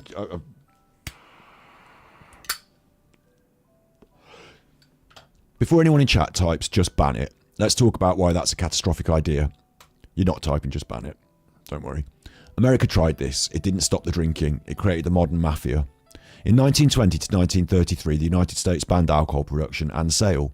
The goal was reduce crime, corruption, poverty, family violence. So everything we talked about today. The result was a spectacular failure on every single metric. Organised crime exploded. Al Capone. Mafia syndicates became massively powerful. Illegal speakeasies replaced legal bars, and thousands of them. Violence increased dramatically. This is what I was asking you at the start. Do you think what would happen if alcohol disappeared? Gang wars over territory. Bootlegging routes. Poisoned or contaminated alcohol killed thousands. The government even deliberately poisoned industrial alcohol and created 10,000 deaths. The government lost enormous tax revenue at the worst possible time during the Great Depression. Public health worsened. There was no quality control, no regulation of strength. Police and officials were corrupted. Bribes were too lucrative to resist, and it was repealed in 1933. So 1920 to 1933, they had 13 years of total failure. Prohibition didn't eliminate demand. It just made criminals rich and people sick.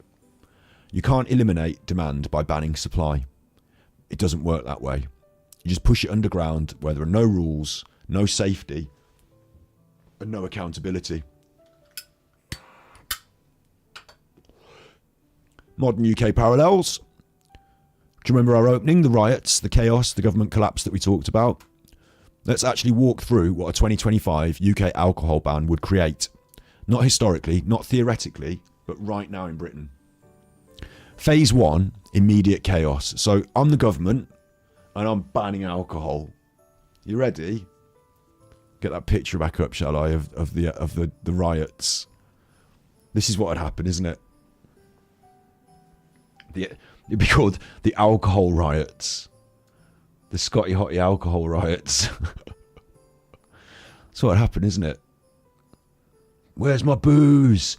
You can't ban booze. I want my pint back. Scotty Hotty's banned alcohol. It's two-tiered drinking. Scotty Hotty's banned alcohol. It's I want to say it's Sharia law. But that's what they will be cross, wouldn't they? You want to ban alcohol? Wouldn't they be cross? Well, a lot of people would be cross, wouldn't they? Scotty Hotty's banned alcohol. Now we're doing a thought experiment, all right? We're doing a thought experiment. Scotty Hotty's banned alcohol. Day 1, immediate chaos. Panic buying, supermarkets strip bare. Days 2 to 3, existing home stocks become a black market currency. Days 4 to 7, the first riots as supplies run out. Prices skyrocket. People are raiding each other's homes, desperately searching. Phase 2, criminal networks activate. So in weeks 1 to 4, criminal infrastructure already exists in the UK. Drug trafficking networks could simply add alcohol to their product lines. Although I've talked about almost the other way around in the past, haven't I? Anyway, that's a different story. Drug trafficking networks could add alcohol to their product lines. The same distribution channels, the same customer base, the same profit model. County lines gangs already move drugs from cities to towns, and now they'd move spirits. Organised crime groups already expert at cross-border smuggling, avoiding police detection, money laundering, territorial control, violence to protect markets. Phase 3 would involve home production and contamination. So people make their own bathtub gin, home spirits, prison-style fermentation. No quality control means deaths. Methanol poisoning causes blindness and death. You have to distinguish it from ethanol. Contamination from improper distillation. Remember, during Prohibition, the US government deliberately poisoned industrial alcohol and killed 10,000 people. Modern chemicals in homebrew could be even more dangerous. Phase 4, cross-border smuggling. So the ferry routes from France and Ireland will become smuggling highways. Not that they're not already. Northern Ireland border becomes a major alcohol trafficking route, potentially explosive. Remember, the UK's got a huge coastline and it's impossible to patrol fully. Small boats bring alcohol instead of refugees. Private planes laden with hidden compartments. Rail freight. Organised crime groups in Europe gear up industrial supply. Calais becomes the alcohol capital of Europe. Phase 5, you've got violence and turf wars. Gangs fight over territory and distribution rights. Stabbings, shootings and intimidation, just like the drug markets, except now it's over Stella and Smirnoff instead of cocaine. Pub landlords are intimidated or recruited into distribution. Corner shops become fronts or black market alcohol. Residential residential areas become battlegrounds. Phase 6, police corruption. Massive profits equal bribery potential. Officers earn 30 grand a year plus 10 grand to look the other way. Evidence rooms lose confiscated alcohol.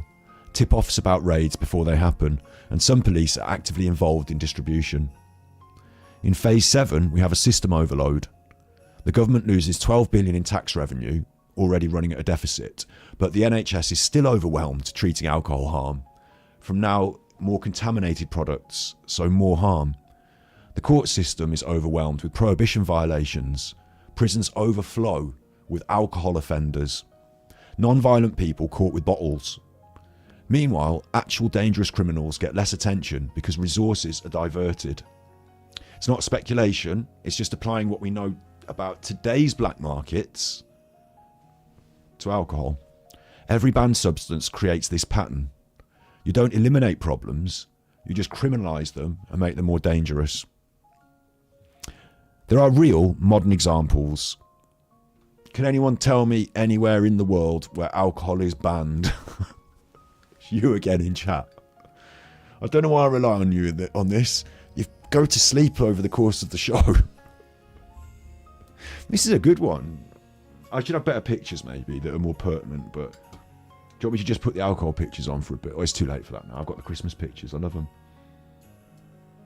It's a Christmassy kind of alcohol related show. Come on. You in chat, do you know anywhere where they don't have alcohol?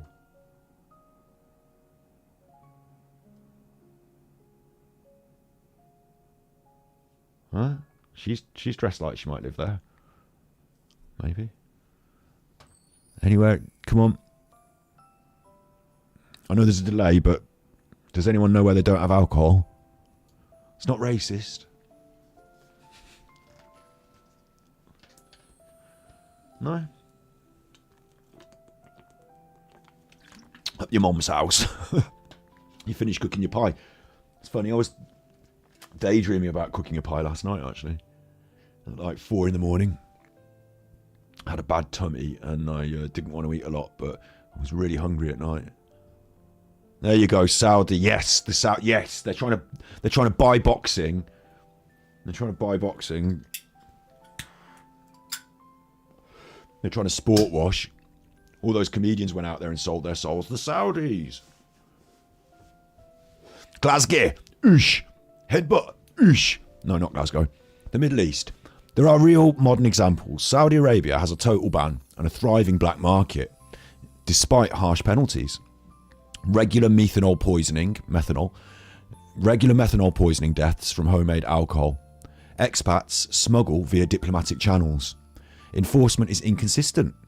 Corruption is endemic. They haven't eliminated drinking, they've just made it deadly.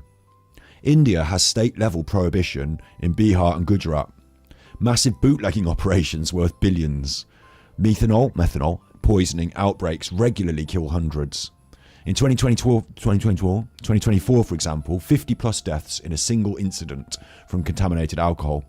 Criminals make fortunes, politicians take bribes, and many states abandon prohibition after seeing disasters.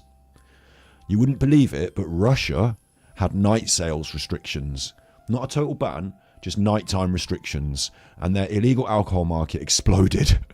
Thousands died from counterfeit vodka. Restrictions partially rolled back, but didn't work. Insofar as they rolled back the restrictions a bit, but the alcohol market was now like fueled, like people had started buying it on the black market more, so it didn't work to stop the black market from now like taking control and power. I do know, I'm just doing off the top of my head, it just popped into my head, there are cases as well where you get countries like Thailand where those poor tourists all died of methanol poisoning and they were just, you know, it was bootleg booze in a bar. So in India, 50 people died in 2024 from one batch of illegal alcohol.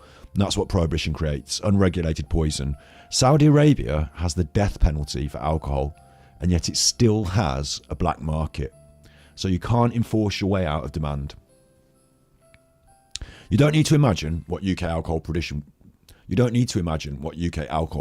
would look like. We already have a working model. The cannabis black market. Cannabis is illegal, but does that stop people? The cannabis black market in the UK is worth billions annually, run by organised crime, often violent gangs. County lines exploit vulnerable children as drug runners. Violence over territory. Stabbings, shootings are regular in some areas. There's no quality control, contaminated with glass, silica, harmful additives. There's zero tax revenue. Massive police resources spent on enforcement. The courts clogged with cannabis offences. People with addiction issues are criminalised instead of helped. So it would be the same, but with alcohol. Far more people drink than use cannabis, so the market would be bigger. There'd be more violence, more contamination, more deaths and more corruption. Alcohol would just sit alongside cocaine and heroin in the same supply chains and is more damaging, actually. I should get that image up as well for you at some point. Same criminals, same methods, a wider customer base. So prohibition fails because it doesn't address demand, it just attacks supply. And when you have demand, supply will find a way. Prohibition doesn't stop consumption, it just makes it dangerous and profitable for criminals. So if someone's medicating trauma with alcohol, banning it doesn't fix the trauma, it just adds a criminal record to their list of problems. Prison doesn't cure addiction, it exacerbates it. We need regulation, not elimination. The goal isn't to ban alcohol, that's proven to fail. The goal is to reduce harm where it exists legally. Which brings us to what does work. How far is too far? The Vatican has wine for communion.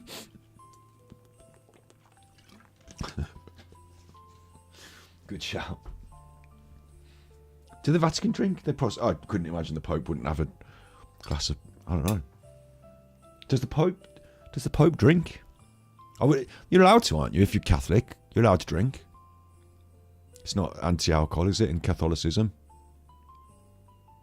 Does the Pope like a pint? There's a question for you.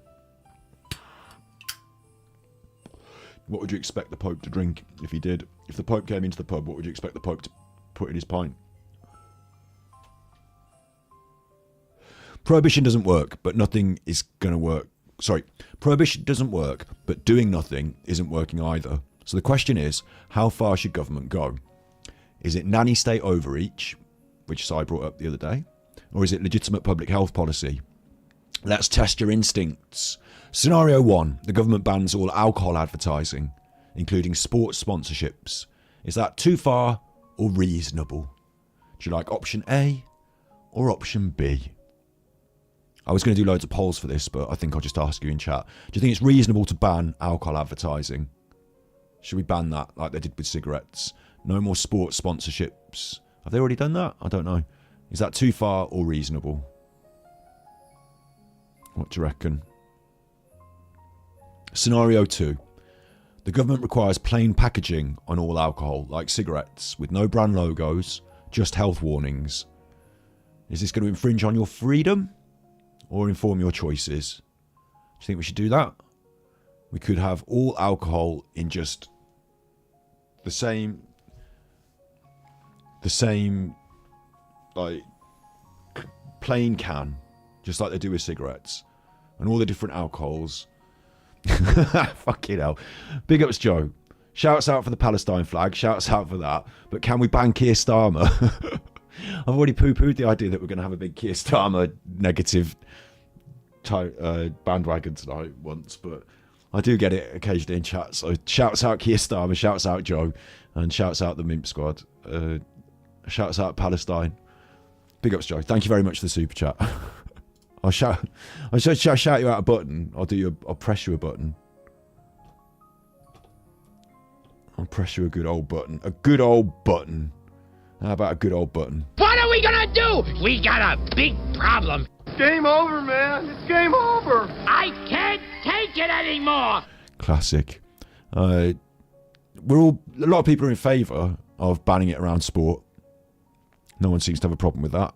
Banning alcohol advertising around sport. All the cheap ones aimed at kids should be banned. That's a good shout, isn't it? Like, how can we basically labelling up bottles that are appealing to kids? Like, do you think kids would be less likely to buy alcohol if it was just in a black can or a white can and it just said, like, you know, alcohol on it, instead of like snazzy, what's that? That's not even booze, that's Monster Energies. Do you think it'd be like, you know, Keir Starmer talk. That was earlier, don't worry. I poo-pooed it. It's all right, people are allowed to have their opinions, but I think there's just like this really heavy right-wing anti-Starmer thing that started up as soon as he got into power. And I think a lot of it is bullshit, really, and like we should just calm down. We've got a few more years of just seeing what goes on. But yeah. And it's not, I don't want our chat to turn into a political battleground over that, so. Sport has banned alcohol sponsorship, there you go. I didn't know that. Well, I didn't write it into my script. So we're okay with it being banned around sport, but you still go to the pub and, you go to the game and you buy a pint. Like, there's still loads of available beer at the, like, as an audience member. It's quite natural to be drunk at the sport event. Plain packaging, it was the other one. Would that infringe on freedom? You know, is it okay for all the bottles to look the same? Big ups to Divine Treasure. Thank you. You were at an air show in the US and they had a Monster with alcohol and it looked just like regular Monster. That's going to lead to a few... Now, they talk about the slippery slope, don't they? Like, especially because smoking weed. Oh, but if you smoke weed, you're going to do heroin next because it's a gateway drug. But, like, you know, alcohol's the gateway drug, isn't it? Like, you get drunk and then you do stupid things. Alcohol's a gateway drug into waking up with someone and you don't know what they look like until you roll them over.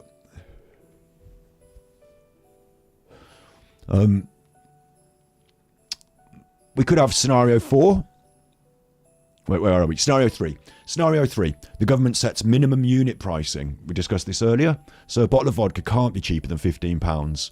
It targets cheap, dangerous products, but it barely affects wine or craft beer. That's an option. So you just outprice the problem drinkers, but the people who've got a bit of money and like their nice wine or beer doesn't really matter. But high strength spirits could be minimum priced. Gin is the gateway. Booze and energy drinks. Well, we've got a tradition in the UK. Like, we've got a thing that we shouldn't be going romanticising the booze now. But have you ever heard of a Jaeger bomber? They put Red Bull and Jägermeister, and the shot of Jägermeister goes in the glass, and then you neck it all down together, so it's energy drink and shot. And when I was younger, I used to have a thing called a Shambles, which is a champagne Red Bull, and you can have champagne vodka Red Bull as well, and you can have vodka Red Bull, and we used to have TVR, tequila vodka Red Bull. I shouldn't say this because I'm not trying to promote drinking here, am I? But this is the old alcoholism in me, isn't it? Romanticising over the TVRs.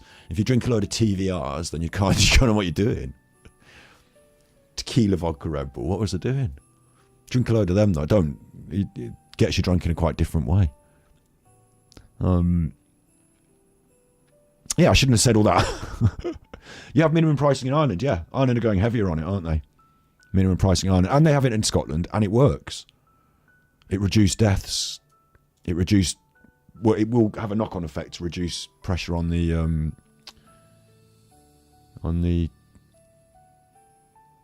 society, won't it? I do feel a bit like I need to have the alcohol pictures on a bit more. Maybe I shouldn't have had Christmas pictures all the way through, but we haven't got enough alcohol pictures, and nor was I going to make them to fill all these hours. But if I just bin off a couple of Christmas pictures, hang on. There you go. We'll have more alcohol pictures now that will roll through. They were supposed to be mainly like this, but it would just be the same pictures on repeat, and I'll keep Christmas blue. They've doubled the price of some. It does work. Minimum pricing does work. I mean, it works in one aspect to reduce the amount of drinking, but it works in other aspects that the lobbyists don't like. Scenario 4, government can ban the alcohol sales after 10 p.m. We used to have, do you remember this? I don't know what it's like these days, but I remember that they ring last orders at the bar. Do you remember that? 11:30, they'd ring last orders, and you'd have to go and get beer in quick because that's the last beer you're getting for the night. And then I remember it was like all night drinking at one point, wasn't it? Scotland has this. Is it too controlling, or is it sensible harm reduction? What if you couldn't even get it from Tesco? You know, what if you go in Tesco and you can't buy booze because it's after 10 o'clock? Is that okay? What it would mean is people would have to buy their alcohol in advance and know how much they want to drink, and Like, one of the problems with people is that they get drunk and then they'd want to drink more and more. So that bit would, like, you can't just be like, oh, let's go down Tesco and get another crate of beers. Like, you just couldn't do it. So they still ring national orders, do they? They still want to close, don't they? I thought at one point it went into, like, didn't the government say you could open late? I remember a lot of the bars, like, round my way, last orders did mean everything was going to close. But then a lot of the bars were just allowed to stay open till like 1, 2 o'clock. You know, you get late licenses and it just, everything stayed a bit later.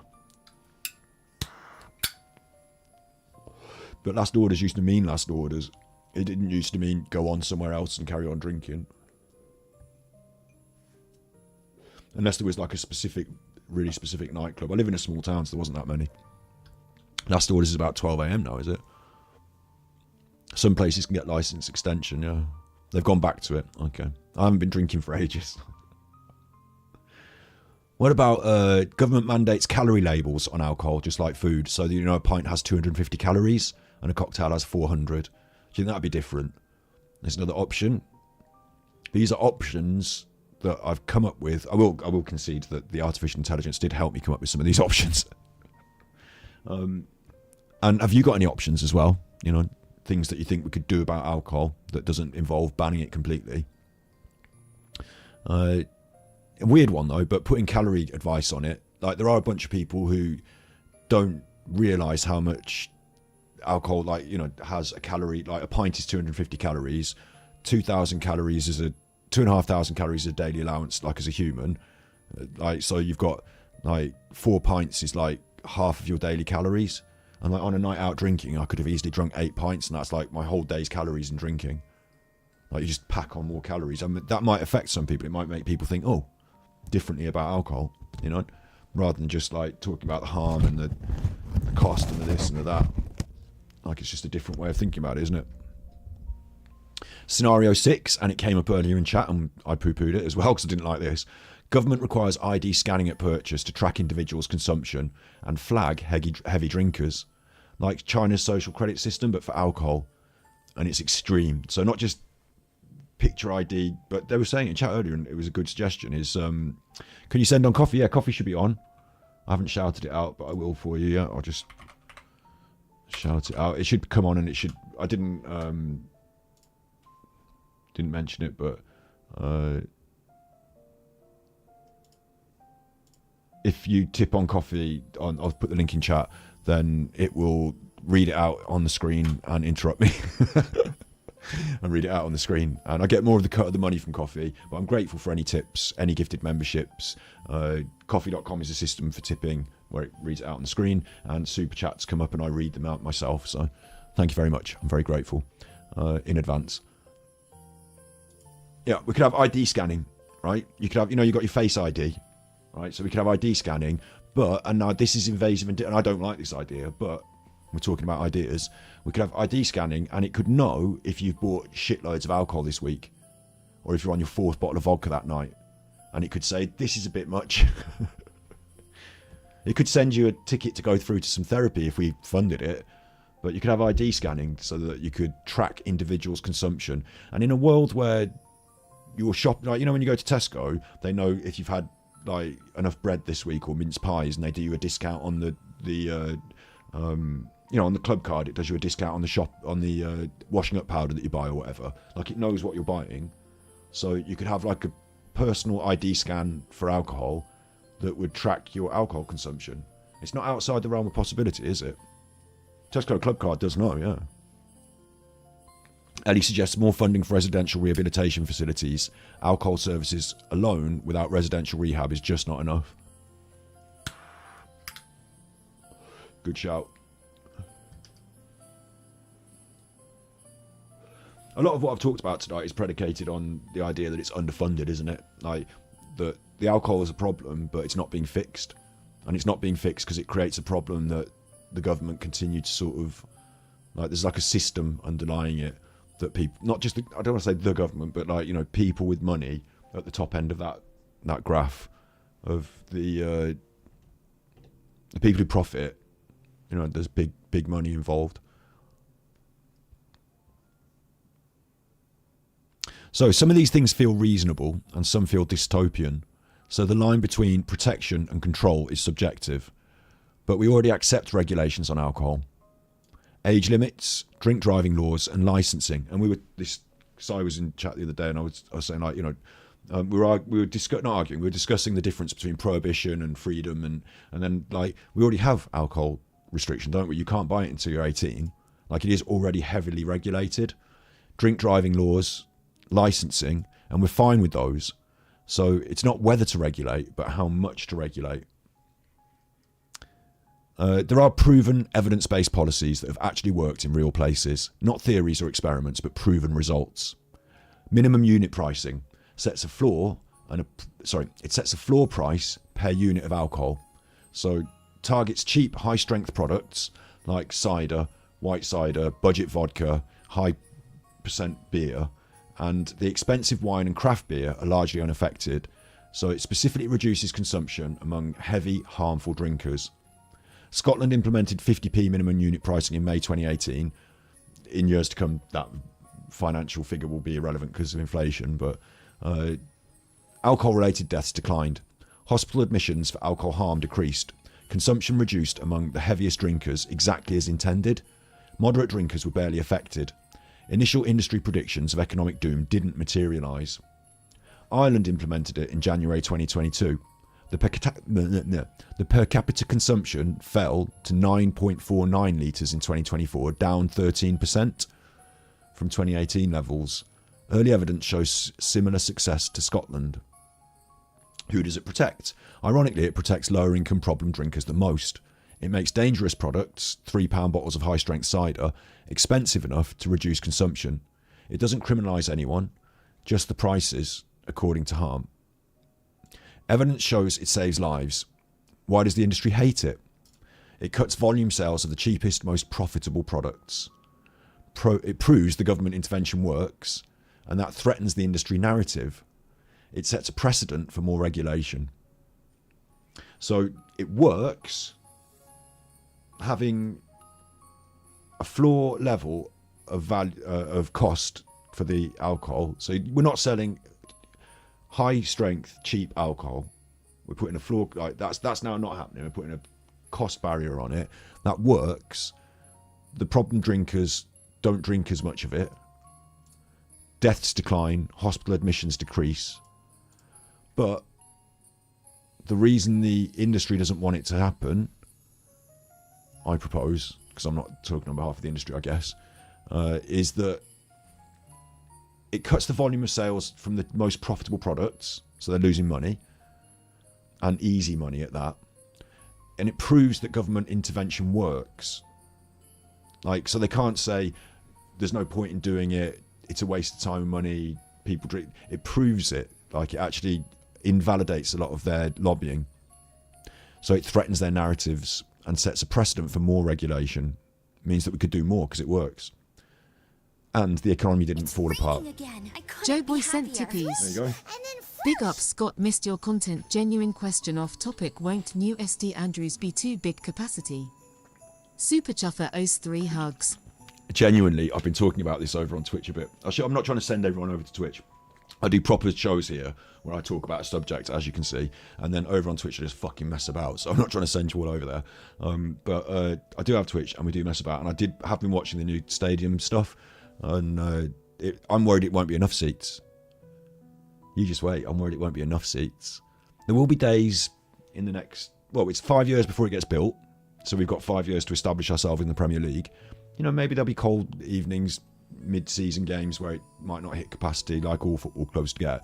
But in the big games, you know, when we're on Champions League, and for the rest of the use, for the fact it's going to be a big stadium, it's magnificent, absolutely magnificent. I'm worried we don't have enough seats. We certainly got enough fans out there in Birmingham. And that's why I've got a blue Christmas this year. That's the Birmingham Christmas jumper there, you can see there. The corner. Move this out of the way. The Birmingham Christmas jumper. The blues. Celebrating 150 years we are. That's a different story anyway, but thank you for reminding me. It's a great joy. It's a great joy. We're having a new stadium built in Birmingham, and it's actually a municipal, you know, it's like a, you know, city building thing. Like, it's not just the city. We're having a football stadium. Parts of the city are being regenerated. So there's more to it. It's a civil engineering job. So it's actually quite an interesting story. Yeah. Sorry if you're not interested in that. Thank you very much for the tip, Joe. Better funding and support. So he said if we put alcohol at a higher price, less people buy it, especially the really damaging alcohol. Like, it's a small step in the right direction, but it's a step other societies just around us, Scotland and Ireland, have taken, and it works. Ireland are going to go further and put the labels on the bottles. It feels like that's the sort of direction things are going. Like, they did it with smoking. It worked. It feels like phasing it out in that way, reducing the demand maybe in society by reducing the advertising, reducing the visibility of alcohol in that way, you know, and the floor price, that does work. Then better funding for treatment and support. Every pound spent returns £4 to society. It's not charity, it's cold economic logic. It reduces the NHS costs, it reduces criminal justice costs, and it costs... I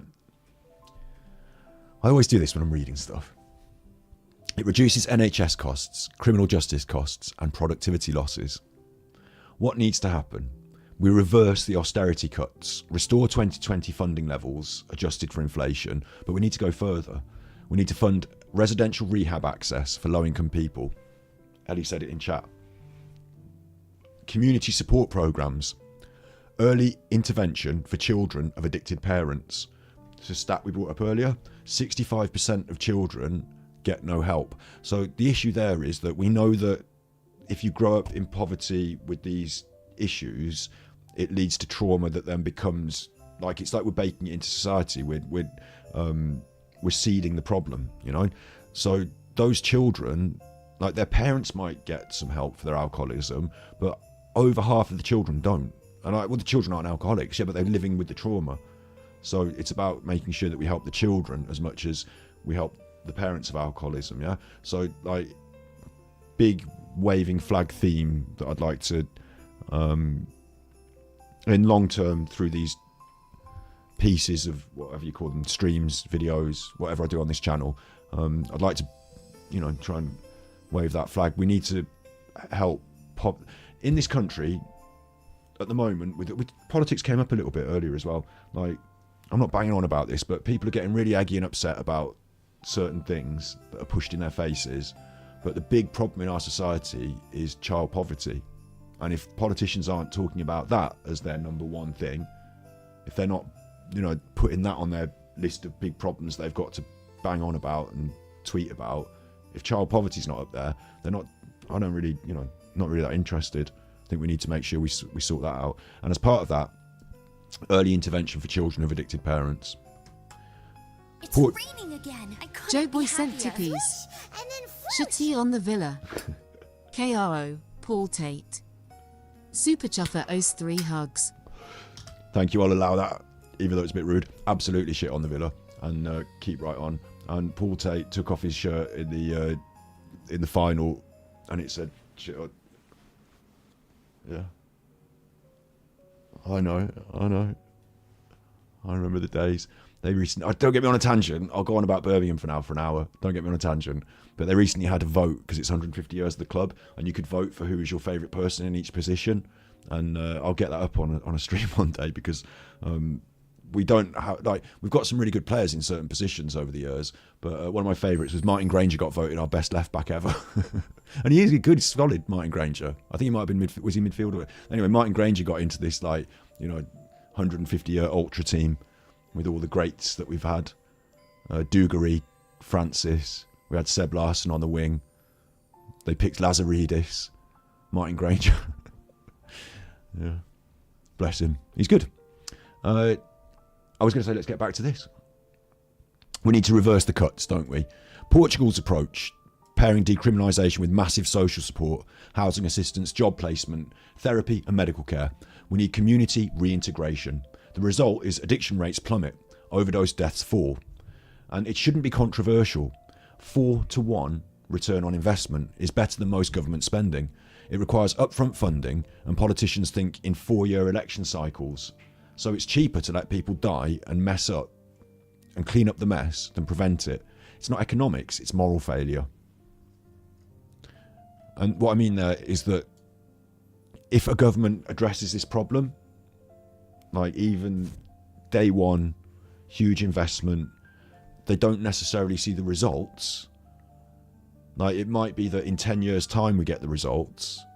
So you might not still be in government and you might have invested a load of money and it might look bad in the short term because you're spending lots of money and you're not like, you know, where's the result? How come things aren't getting better? So it's a dangerous, in short-term political thinking, it's dangerous to actually attempt to fix this problem because you could end up fixing the problem but not getting the credit. In the same way as governments like the government of today's government have to deal with all the problems from the last 17 years, and they get a lot of, you know, it's whoever's in the seat right now is dealing with things, but the problems have been baked in over the last 10, 20 years. So it's the people who did the things in the past who should be getting either the credit or the telling off, but they're not there now, are they? They've gone off with their money. So address the root cause, the structural approach.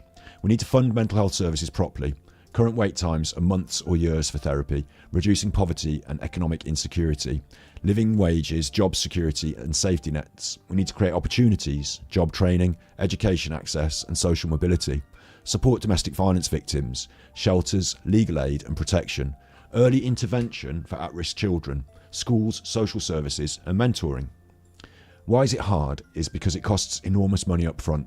Benefits take years or decades to materialise. There's no single government who wants to pay for the next government's success, so it's easier to blame individuals than fix systems. And the evidence, countries with strong social safety nets have lower addiction rates. The Nordic models, high taxes, strong welfare state, low addiction. The US model, weak safety net, high addiction, deaths of despair.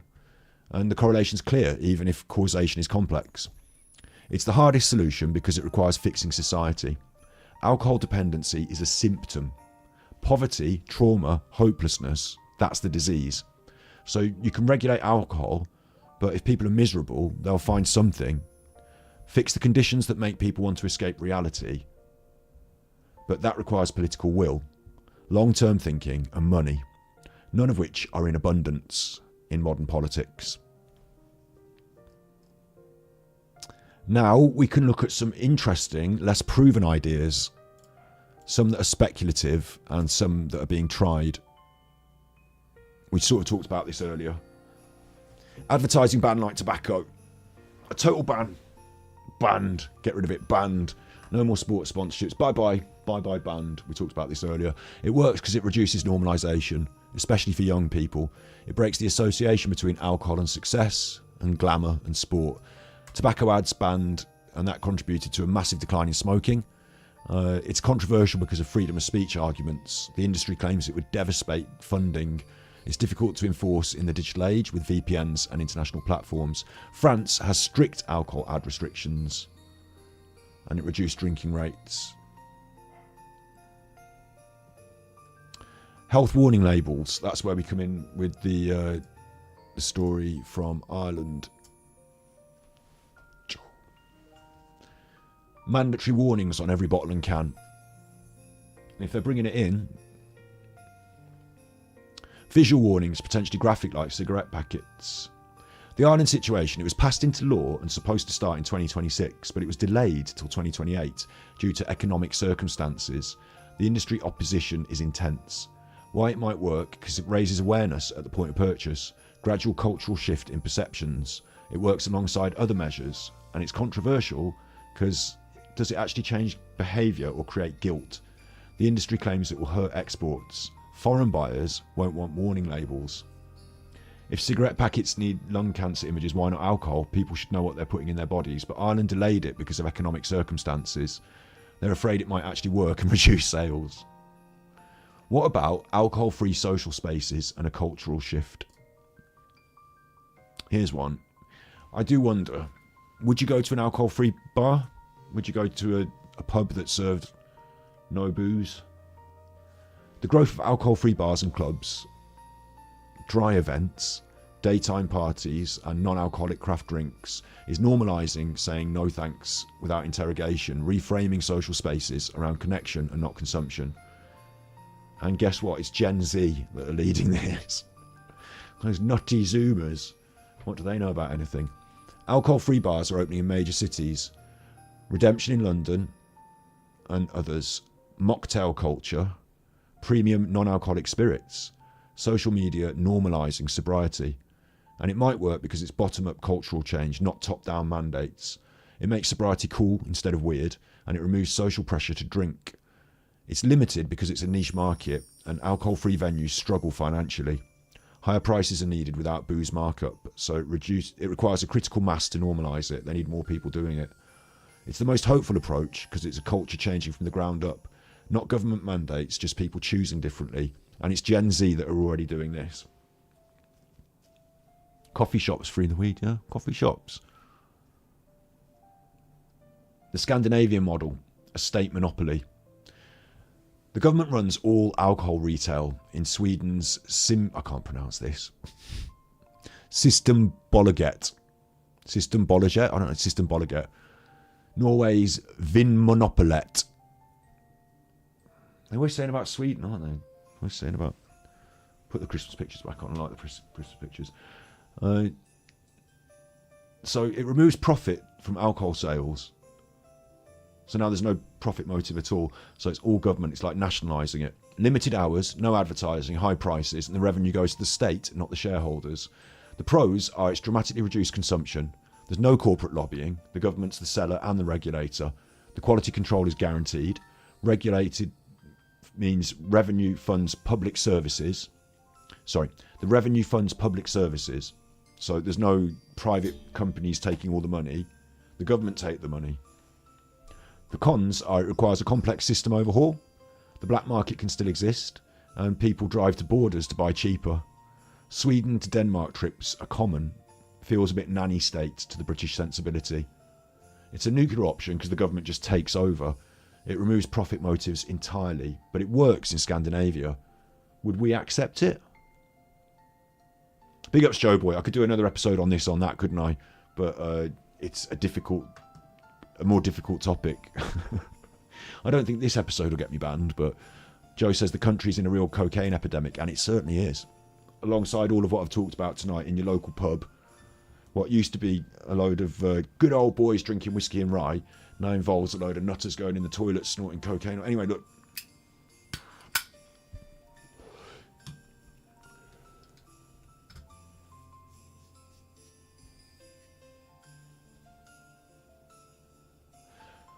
This is the nuclear option. The government just takes over.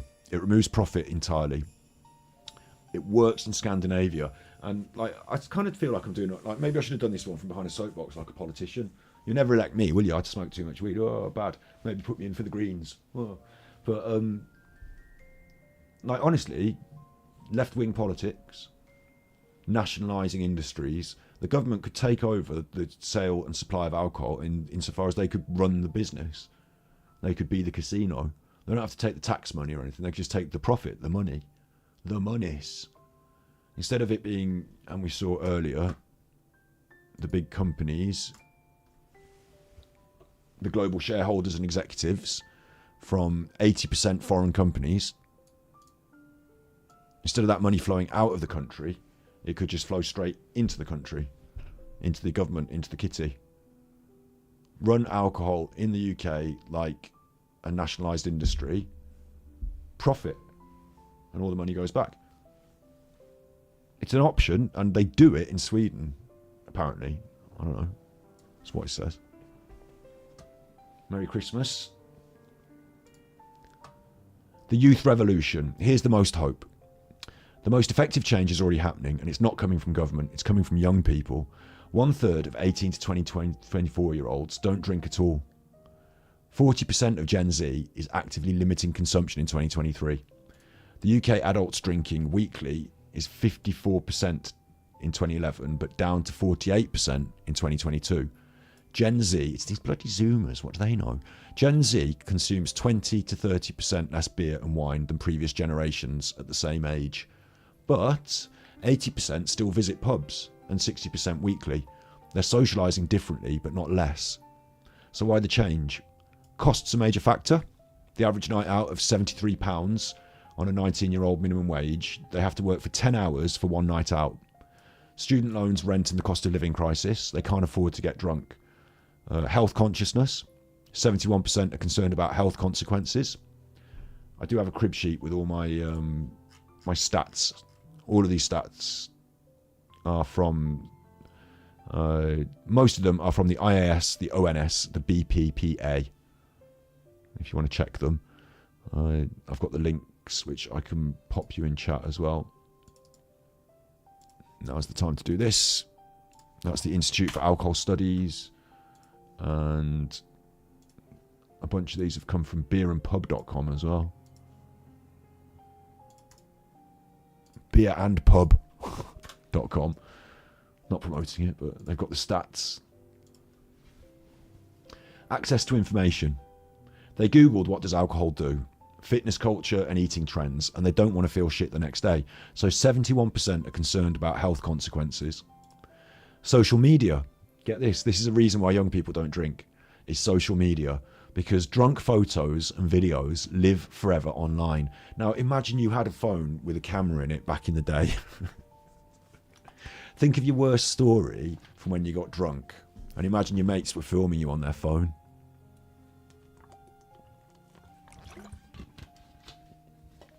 Big ups belly dancing. Stoat. 18 to 24-year-olds are drinking less in Australia. Alcohol's still a big problem, though with drinking at home daily still normalised in the media and society in general. That is a good point. Whilst they're drinking less in general, and we're saying that the social pub environment, like they're drinking less out there, I do think that in the UK, and this is just off the top of my head, I saw it happen, when we were younger, the prices went up, so we bought more booze, drank it at home, and then went out. They called it preloading. But even just drinking at home instead of bothering to go out, changing culture. But yeah, they are drinking less. They are drinking less. But would you believe it, that drunk photos and videos and fear of embarrassing digital footprints is a reason people don't drink? The tagged photo from 2019 could cost you a job in 2029. Future employers can see everything. So young people are worried about that, and that's a reason that they're choosing not to drink as much. Different social patterns. Zebra striping. Alternating alcohol and non-alcoholic drinks. This is something I didn't know about. 30% ordering more soft drinks at pubs. Smaller formats, lower alcohol products, and pre-mixed cocktails. It's still social, but they're just not getting drunk. Alternative dopamine sources. Gaming, streaming. That's streaming. Social media provide engagement, so they don't need alcohol to have fun or escape. Entertainment is more abundant and cheap. Now, I don't know if this is necessarily, like, I put it here, like, reasons why, because it's what it says, yeah? If you look in the statistics, it's what it says. People are gaming more, they're doing more chilling out on the internet, and it doesn't require drinking in the same way. However, it doesn't necessarily mean everything we've talked about earlier. Like, we were talking a lot about funding things to help younger people, yeah? It doesn't mean, like, I want to buy them all a PlayStation, sit them all in front of the internet, they'll be fine. Like, give everyone a smartphone, that's the help they need. There are other problems that go with that. Like, you can get addicted to the internet, you can find other places to deal with trauma online that aren't that healthy, But Gen Z isn't being told to drink less by the government. They're just choosing not to. And why? Because they're pragmatic. It's expensive and they can't afford it. It's unhealthy. They don't want to poison themselves. And if they get photographed and put on social media, you feel embarrassed. So they still go to pubs, but they don't get wasted. They have 2 or 3 drinks instead of 10.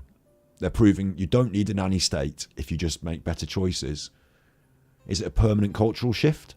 Will Gen Z age into drinking, like generations before? Arguments are that it might last, because cost pressures aren't going away. Social media permanence isn't going away.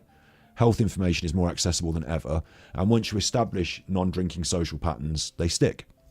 Gen Z also smokes less, does fewer drugs, and is overall more cautious. The argument is that they might age into it. Every generation thinks they're different, but as income rises and cost becomes less prohibitive, as you earn more money and you get older, life stresses, the job, the family, the mortgage, they might drive you to drink. Social expectations at work, client dinners, office drinks, everyone grows up and starts drinking wine. Honestly, we don't know yet. Gen Z's only now hitting their late 20s, so the real test comes in their 30s and 40s. But even if they do age into it somewhat, they're starting from a much lower baseline, so that alone could transform the industry and economy by 2040. What 2040 could look like? Don't worry, we've been going a while now, we're coming to the conclusions. Okay, don't worry. I know we've been going a while now, 2 hours, we're coming to the conclusions. He does waffle on. I've waffled less today. Back with a new approach of slightly less waffle, stuck to the structure. There's lots of information in here. Hopefully there's some value. What 2024 could look like. If Gen Z drinks 33% less permanently, that's 20 billion whole in the economy. 20 billion pound. Remember at the start we talked about the money that comes in, and the industry says they bring in all this money for the economy. 20 billion. Can we support the economy without alcohol? Pub closures accelerate. They're already going. Remember, it's not just Gen Z that are doing this. It's the businesses that own them. Already at 400 per year. That could double. Tax revenue falls. Is it a government crisis? Industry panics. Lobbying intensifies. But remember the replacement effect. 20 billion doesn't just vanish. It goes somewhere else. Entertainment, fitness, education, housing, savings, likely more productive uses. Healthier workforce equals GDP boosts from productivity. So people spend less on alcohol, but they spend money elsewhere, so it's okay. The social outcome is fewer alcohol-related deaths, maybe half the current 17,000 a year. 17,000 people a year die from alcohol. The NHS will save billions on liver disease, cancer and injuries. Police and courts are less overwhelmed, domestic violence rates fall, children grow up in safer, stabler homes. The cultural shift means sobriety becomes more normalised. Pubs adapt or die, alcohol-free options, food-focused, entertainment venues. The third space emerges, and it's not centred around drinking.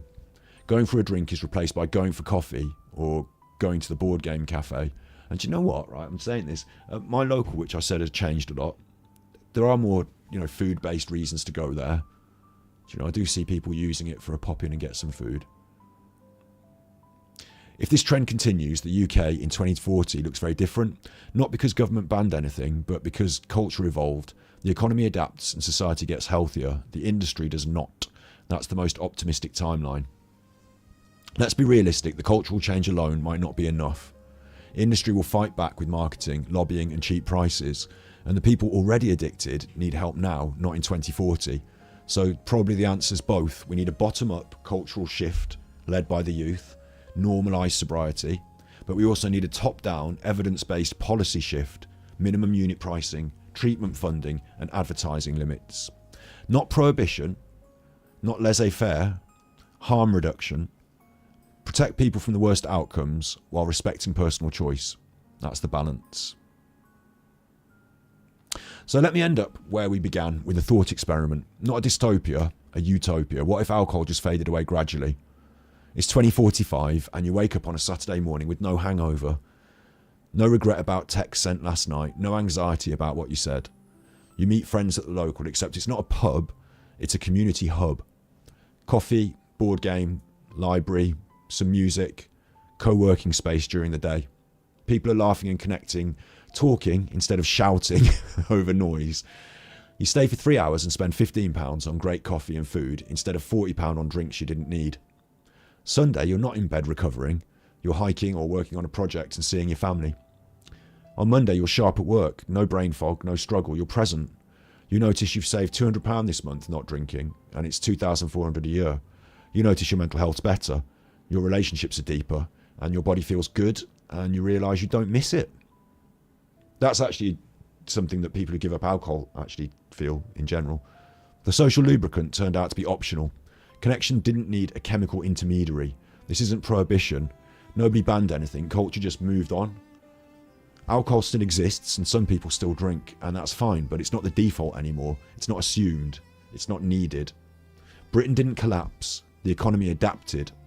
life got better. That's a possible future. It's utopian, but maybe it's achievable. Maybe Gen Z's already walking that path. So, how dependent is the UK on alcohol? Economically, not really. 2.5% of GDP. But we can adapt. Spending would shift. The government budget is quite dependent. They need 12 billion tax revenue, but it costs more than it makes. So that would balance out. The industry is utterly dependent, especially on 4% of heavy drinkers funding 23% of revenue. Culturally, it's still embedded, but weakening. The youth are opting out. Structurally, it's dependent on harm. And that's the real problem. The system is designed to profit from harm. Multinational companies extract wealth. The poor suffer and die disproportionately. Government is captured by lobbyists, and treatment is underfunded because addiction is profitable. Just to reiterate that, the current system, what we've got now, the way it works with alcohol, is that big companies, the biggest, they own 80% of it, and they take the money out of the country. The government needs money from that, they tell them, but they, in 10 years' time, you wouldn't need that money. The problems would ease off. The poor people suffer and die disproportionately. More poor people suffer from this than rich people. The government has the lobbyists in their ear on the boards. That's what we have now. Treatment is underfunded because the addiction is profitable. There's people in the government ear from the big companies who are saying, don't help the people. It's not ideal, is it? Culture's shifting. Young people are choosing better and the future looks different. Not because the government mandated it, but because people are just stopping needing it. Change won't come from the top. The profit, the money, the lobbyists. Change has to come from the bottom. People like us choosing differently. From young people rejecting the script they were handed, from communities building better third spaces, addicts getting help despite the system, not because of it. And the question isn't, can we survive without alcohol? We obviously can. Most of human history was low alcohol or no alcohol. The question is, can we muster the collective to choose better? Can we see through industry propaganda? Can we demand politicians act in our interests and not corporate interest? Can we support each other making healthier choices? Can we build a culture that doesn't need chemical escape? I think we can, and we're already starting to, even if it's those bloody Zoomers. And that's the most hopeful thing I can tell you. Thanks very much for being here. Keep the conversation going, it says at the end. And then it's just blank pages after that. So I've done it all. Fuck yes. Read it all out. Wrote it all and read it all out. Get that in your... Put that in your pipe and smoke. And now over to you. What do you think about me? Did you enjoy that? Was that good? I got it. I was worried that was going to take me a lot longer than it did. Got it in. Stuck to the script. 2 hours 23. Made my point. Got in, got out. 2 hours 23. Waffles. Got in, got out. We're back. We're back. It's raining again. I couldn't be happier. Joe Boy sent tippies. My last message of the evening. I've survived 2025 by the skin of my nuts. And you can too. I know I take the pee, but for anyone struggling, keep going, my friend. Good night. God bless. Christ is King. Super Chuffer owes 3 hugs. Amen to that. Amen to that. I said earlier about church, like, when people struggle, they do go to church, you know, and the church does a lot of good. Like, a lot of the work we talked about, or I've talked about tonight, a lot of the work that we talked about that society has to pick up, the, like, you know, where people are struggling, a lot of that does come through church. Be surprised. Shouts out, Joe. Thank you very much. The younger generations are accessing therapy more too. The stigma's decreasing. I would think so, yeah. I'd hope so. They need to, because they're all mental. These Zoomers. What kind of music are they listening to? It's not even music these days. They're all watching that internet. They're all watching those live streamers. Those bloody Zoomers. Thanks, Auntie K. I've got more of this.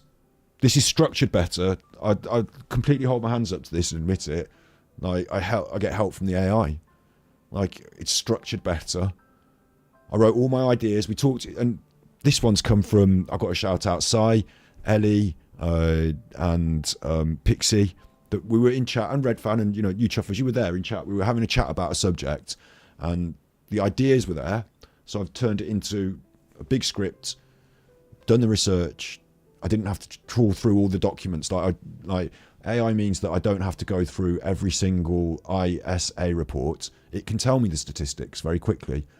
So like I do use a bit of AI to produce, like all these pictures are AI, but it's all our ideas. A lot of it is my. Am I still rolling?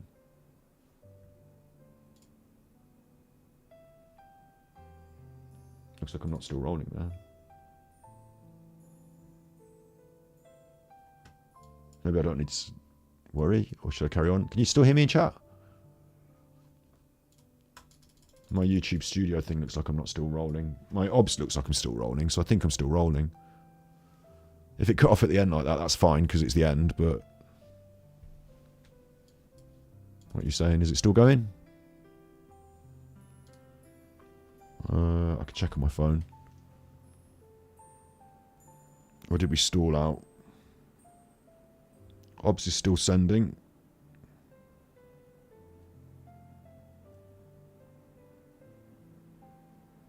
No, I'm still rolling. I'm still rolling. Yeah, okay. Bit weird. Thanks very much, YouTube. Now I don't have a YouTube window. Well, how am I going to end the stream? What? I'll try and fix that. I'm glad it happened at the end, not in the middle of it. Like, how would I don't have access to the sort of live panel. Get it open again. Okay, I've got it open again. It's trying to be open again anyway. Yeah, like I've got more of this, like I'm saying. So the production process is helped now. I can accelerate it, and I've got more of these. I was going to make them into videos. Like that could have been a video. What I would have had to do is had to get pictures for all the things I was saying, read it all out, find all the pictures, put it all together. It's a stream now. We had a bit of interaction while we did it. So the people that watch this as a video are going to say, "Oh, you're waffling. Oh, someone did a tippy and you talked to them," and that's going to annoy them. And the hook at the start, which I was going to start the video with, like, done. What would happen if all the alcohol was disappeared overnight? Done. Scenes of rioting. You know, like that was my script for the video. Was that like, but it's better as I thought we'd do it as live stream anyway, because it's like very quick to just get this through now, isn't it? So it's a bit of like somewhere between a video and a stream. I always was doing this in the past. I was always having things to talk about, sticking to my script, and trying to bring something to the table rather than just like reacting to what I'm watching on the screen. Yeah.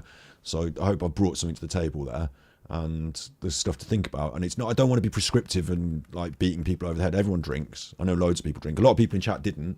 A lot of people in chat, you've said that you don't drink, but it's just a lot to think about, isn't there? And from the research and what we were talking about as a chit chat, turns out I've got a proper political angle on it, which is that I think we should nationalise it. Like my thoughts, I put them in there, but I didn't force them on you. Because I do think we should nationalise it. And I was surprised when I did the research that the lobbying, the money, we take the tax money and this and that, but the big money goes out. It goes out, the big money. Who profits from alcohol? The big companies. So it's always the chuffing capitalists, isn't it? But it does, like the big companies, they make loads of money, and all the people that work in the bars and the pubs, like the industry, in inverted commas, you've got 30,000 proper jobs in brewing, high wages, skilled workforce. They're the proper jobs, 30,000. But you've got 500,000 of these people, and they're just like on minimum wage, part-time, 0 hours. And it's those same people that end up drinking a lot and end up in poverty, and like they're the largest group, the lowest paid, and they have the highest harm on them. Like it's all out of balance. Like when you look into, like, as a normal person, I want to go to the pub, I want to have a pint of beer. What's he going on about? He fucking banning Christmas now. But when you think about it, like, and you get into the stats and the numbers, it's not a very pro-British industry, is it? It's harming the people, the actual salt of the earth, the people, and the money's going to these big companies, these shareholders that are like executives and foreign owned. And they're not even British companies, like they're, foreign companies. I used to like Heineken was my favourite beer. If you ask Scott, what's your favourite beer? Heineken. But they're Dutch. I'm like, fair enough, it's Dutch beer. It's good beer, isn't it? We're not in the EU anymore, so. But that money flows out of, it's gone to Heineken now, hasn't it? I didn't ever think about it in that way. But because there's this direct correlation between the money that you spend on it and the harm it does to you or others around, then like the money's going out, but the harm's being done, so we have to pay for the harm. And you just about cover it with the tax money. Just. Don't cover it with the tax money, end up spending billions on it. Billions. So maybe there is something that needs to be done to this industry or about this industry. And as I said at the end, it's social change. Like we discussed it over the thing. We're not going to get the government to ban it overnight and people would kick up a fuss. And I don't know. So, but there are ideas there, and certainly with politics, this one.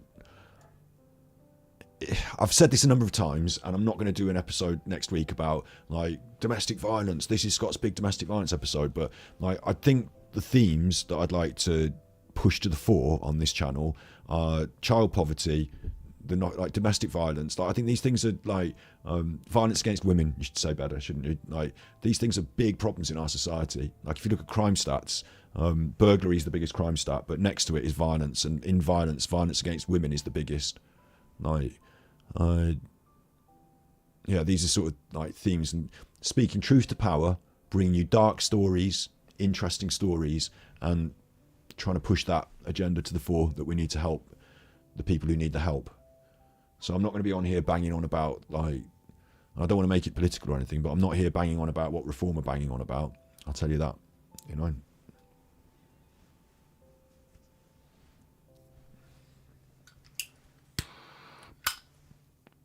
We're in this mess now. We've got to try and work our way out of it. So it's not politics, it's social stuff. But yeah,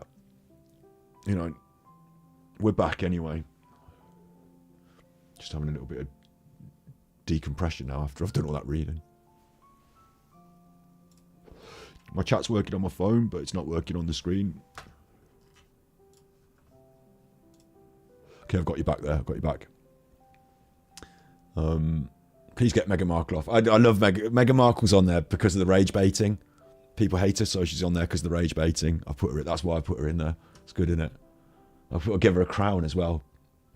It's only random, so it happens randomly, so you don't know when it will happen. But it will. Bit of rage bait with Meghan Markle there. Nice bit of rage bait. So yeah, I'm back on the horse. I'm love thy neighbour, exactly, Jess. I'm back on the horse. I'm back on, not the wagon, back on the Christmas. Expect a load more streams from me in the coming months. It's what I do. I've now got a bit of a workflow tool, got a lot of ideas. I want to make the videos as well. If you've been watching this stream and you don't know, I mean, I'm sure you do, but my last two uploads over on this channel, Super Chuffer, are two documentary style pieces, one of which is actually documentary with the cameras like we promised for ages, and I'm going to be making more of those as well. They're serious, they take a bit longer, and they require editing and work. So I'm currently working on one about Prince Andrew, and this stream came together and was produced a lot quicker, so I will be doing more streams, and I do enjoy them. Can we have a political stream? I know I've always said I don't want to make this a political like bun fight over here. I'm not I'll rip the piss out of Reform day and night if you want, but and I'm anti. I'm socially positive and progressive. We can talk about certain political things, but maybe I don't know. Thanks very much on the documentary. Yeah, that's my biggest strength. Like Peter Folding's a name that came up. I'm not going to stay here and ramble about other subjects now. I'm just going to finish the stream actually. But Peter Folding's been doing some stuff, and I've done enough streams where I watch and react to him for hours, and I did a bit of a react to it, and I felt it was just low grade. Like it's going over the same stuff over and over, and actually the points I want to make are very clear and to the point. So I might make a video that's more clear and to the point and put it up as a video rather than a 6-hour rambling reaction to him talking to a lady who believes in scary dolls. So, there are some subjects that we still yet to cover that might be blasts from the past. And I've got a little bit of... Oh, I won't say that now. But basically, yeah. You know, we're not done. Far from it.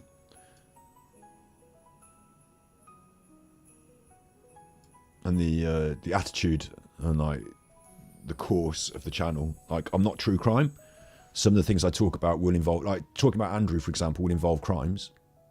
Prince Andrew, Epstein and that, and I, you know, I'm not specifically true crime, but I'm going to border alongside it sometimes, going to buff against it. But dark stories, truth to power, systems, social systems. I'll throw in some body language for you from time to time. Yeah. I'm happy. I'm glad. I'm grateful. The main thing is I'm grateful. Grateful for you for watching. If you enjoyed this and you fancy sharing it, as with all of the content, if you think that documentary about Mars is good, share it to someone that thinks they might want to watch it. Put Guy's Cliff on at Christmas with your family. Make it your Christmas Eve film. Share the content. That really helps me. And I will endeavour to make it. Thank you very much, members. Thank you very much, Chuff Rejects. I will see you anon.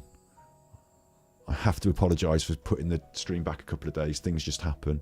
Alright? But I will see you anon. You be good. Remember? Be good. And if you can't be good, you're naughty. I will play us out with 2 songs. I'm going to play us out with the new song that I wrote for this episode, which is about drinking. And it will be followed by the Christmas song for this year, which is about, bloody hell, I've had enough of Christmas already. But listen, you be good. And if you can't be good, you're naughty.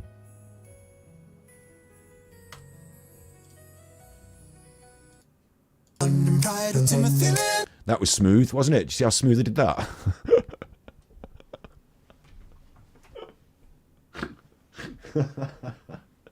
Alright, this could have been Christmas #1, this song. Forget you, screw your sausage rolls. Check this one out. This is a banger. Banger!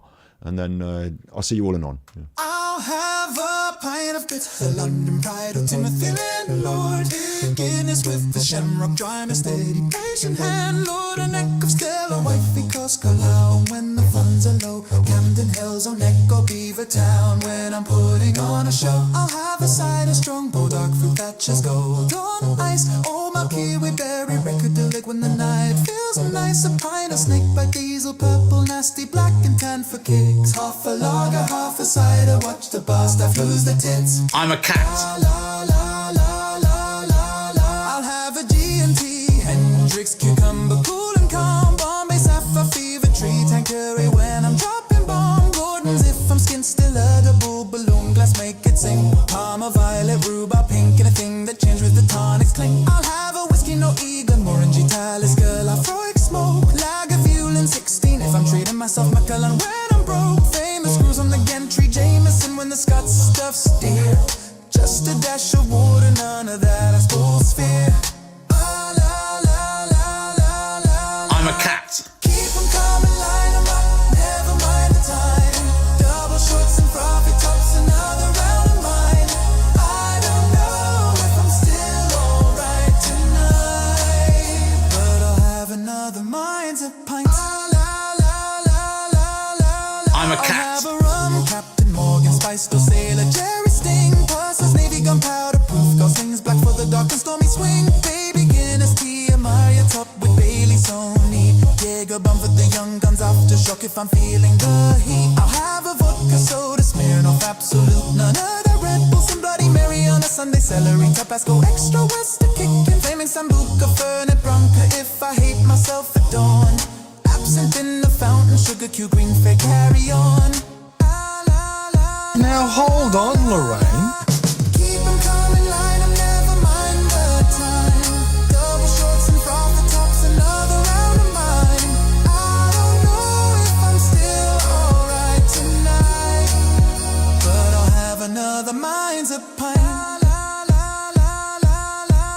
I'll have a port and lemon for the old boys tucked inside the slide. Baby sham at Christmas when it drags out the dusty jug. Snowball with advocate, lemon, cherry on the top.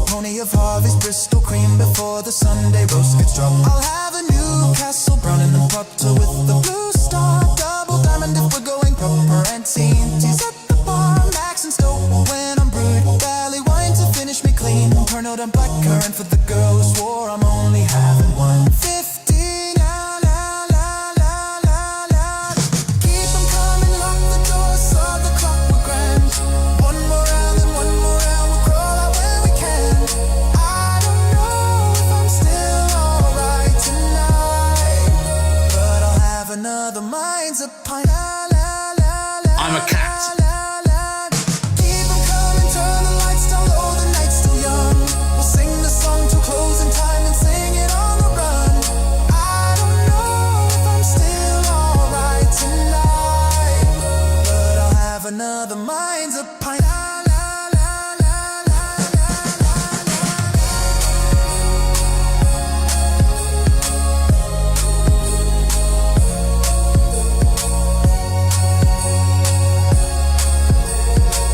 I never went without a real have drink. another mind's a pint.